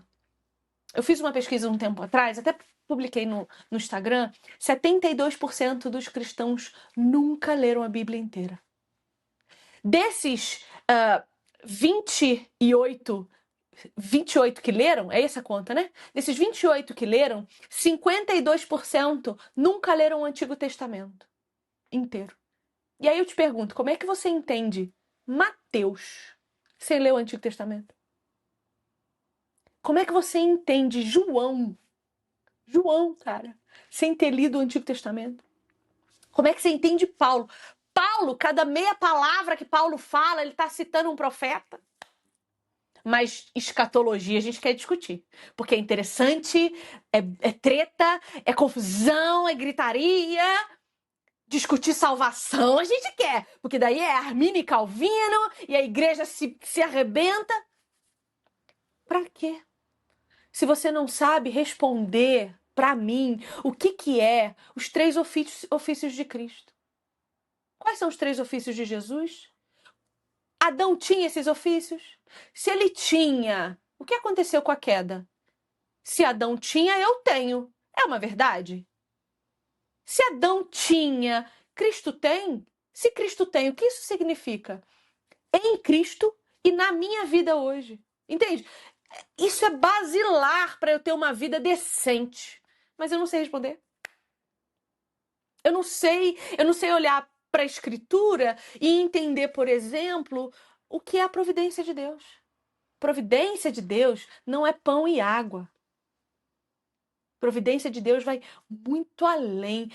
Vai tratar da sua soberania, da sua eternidade, da sua imutabilidade, da sua santidade eterna, inconfundível, que ou você tem ou não tem, ou você busca ou não busca. Entende? Se você olha para Deus e se olha no espelho, você consegue ver com quem você está parecido, com Ele ou com seu maior inimigo.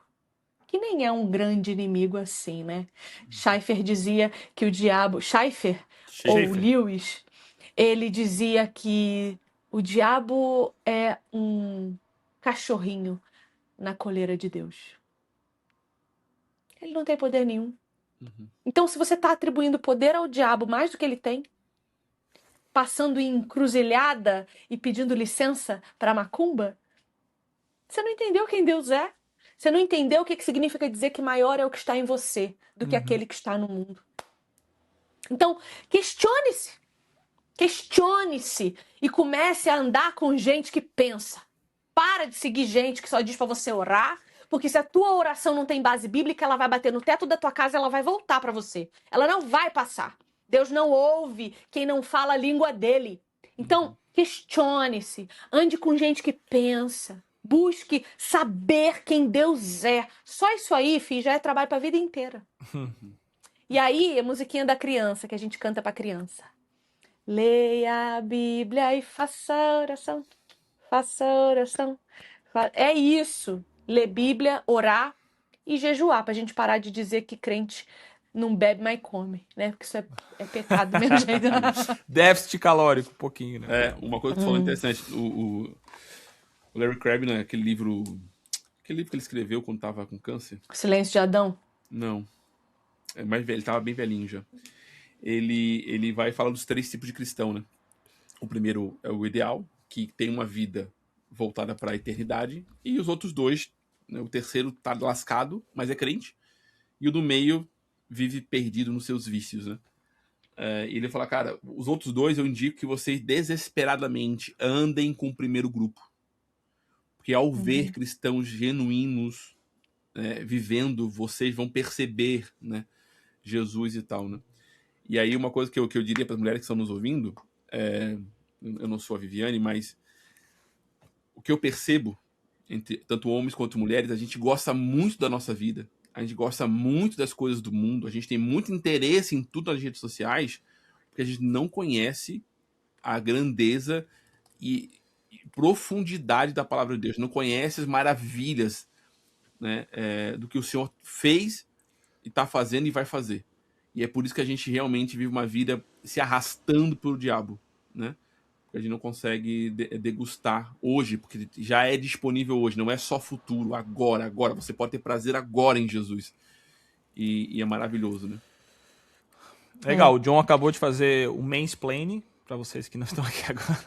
Ele acabou de terminar com o mansplaining. Mas, gente, eu queria pedir para vocês deixar o like de vocês aqui no vídeo. Então, deixa eu falar uma coisa. Opa! Esse negócio de... Que bom que foi uma irmã que falou, porque se fosse eu... Um homem não seria... Nós somos Sim. Em Cristo Jesus. Não tem homem, não tem mulher, não tem judeu, não tem grego. Sim. Falem o que precisa ser dito, mas falem de um lugar em que vocês são aquilo que Deus espera também. Se vocês falarem o que vocês precisam dizer, sem arrogância, sem autoritarismo, mas com autoridade de Deus, sim, a palavra não volta vazia. Sim. Não volta, não volta. E aí, vou deixar um último texto, tá? Para eu parar de falar. Vai lá. Atos 20, 24, o primeiro texto da minha vida. Eu não sei de cor, mas eu vou ler. Ele diz assim, ó. Todavia, não me importo nem considero a minha vida de valor algum para mim mesmo, desde que eu termine a corrida e complete o ministério que o Senhor Jesus me confiou. Isto é, testemunhar do evangelho da graça de Deus.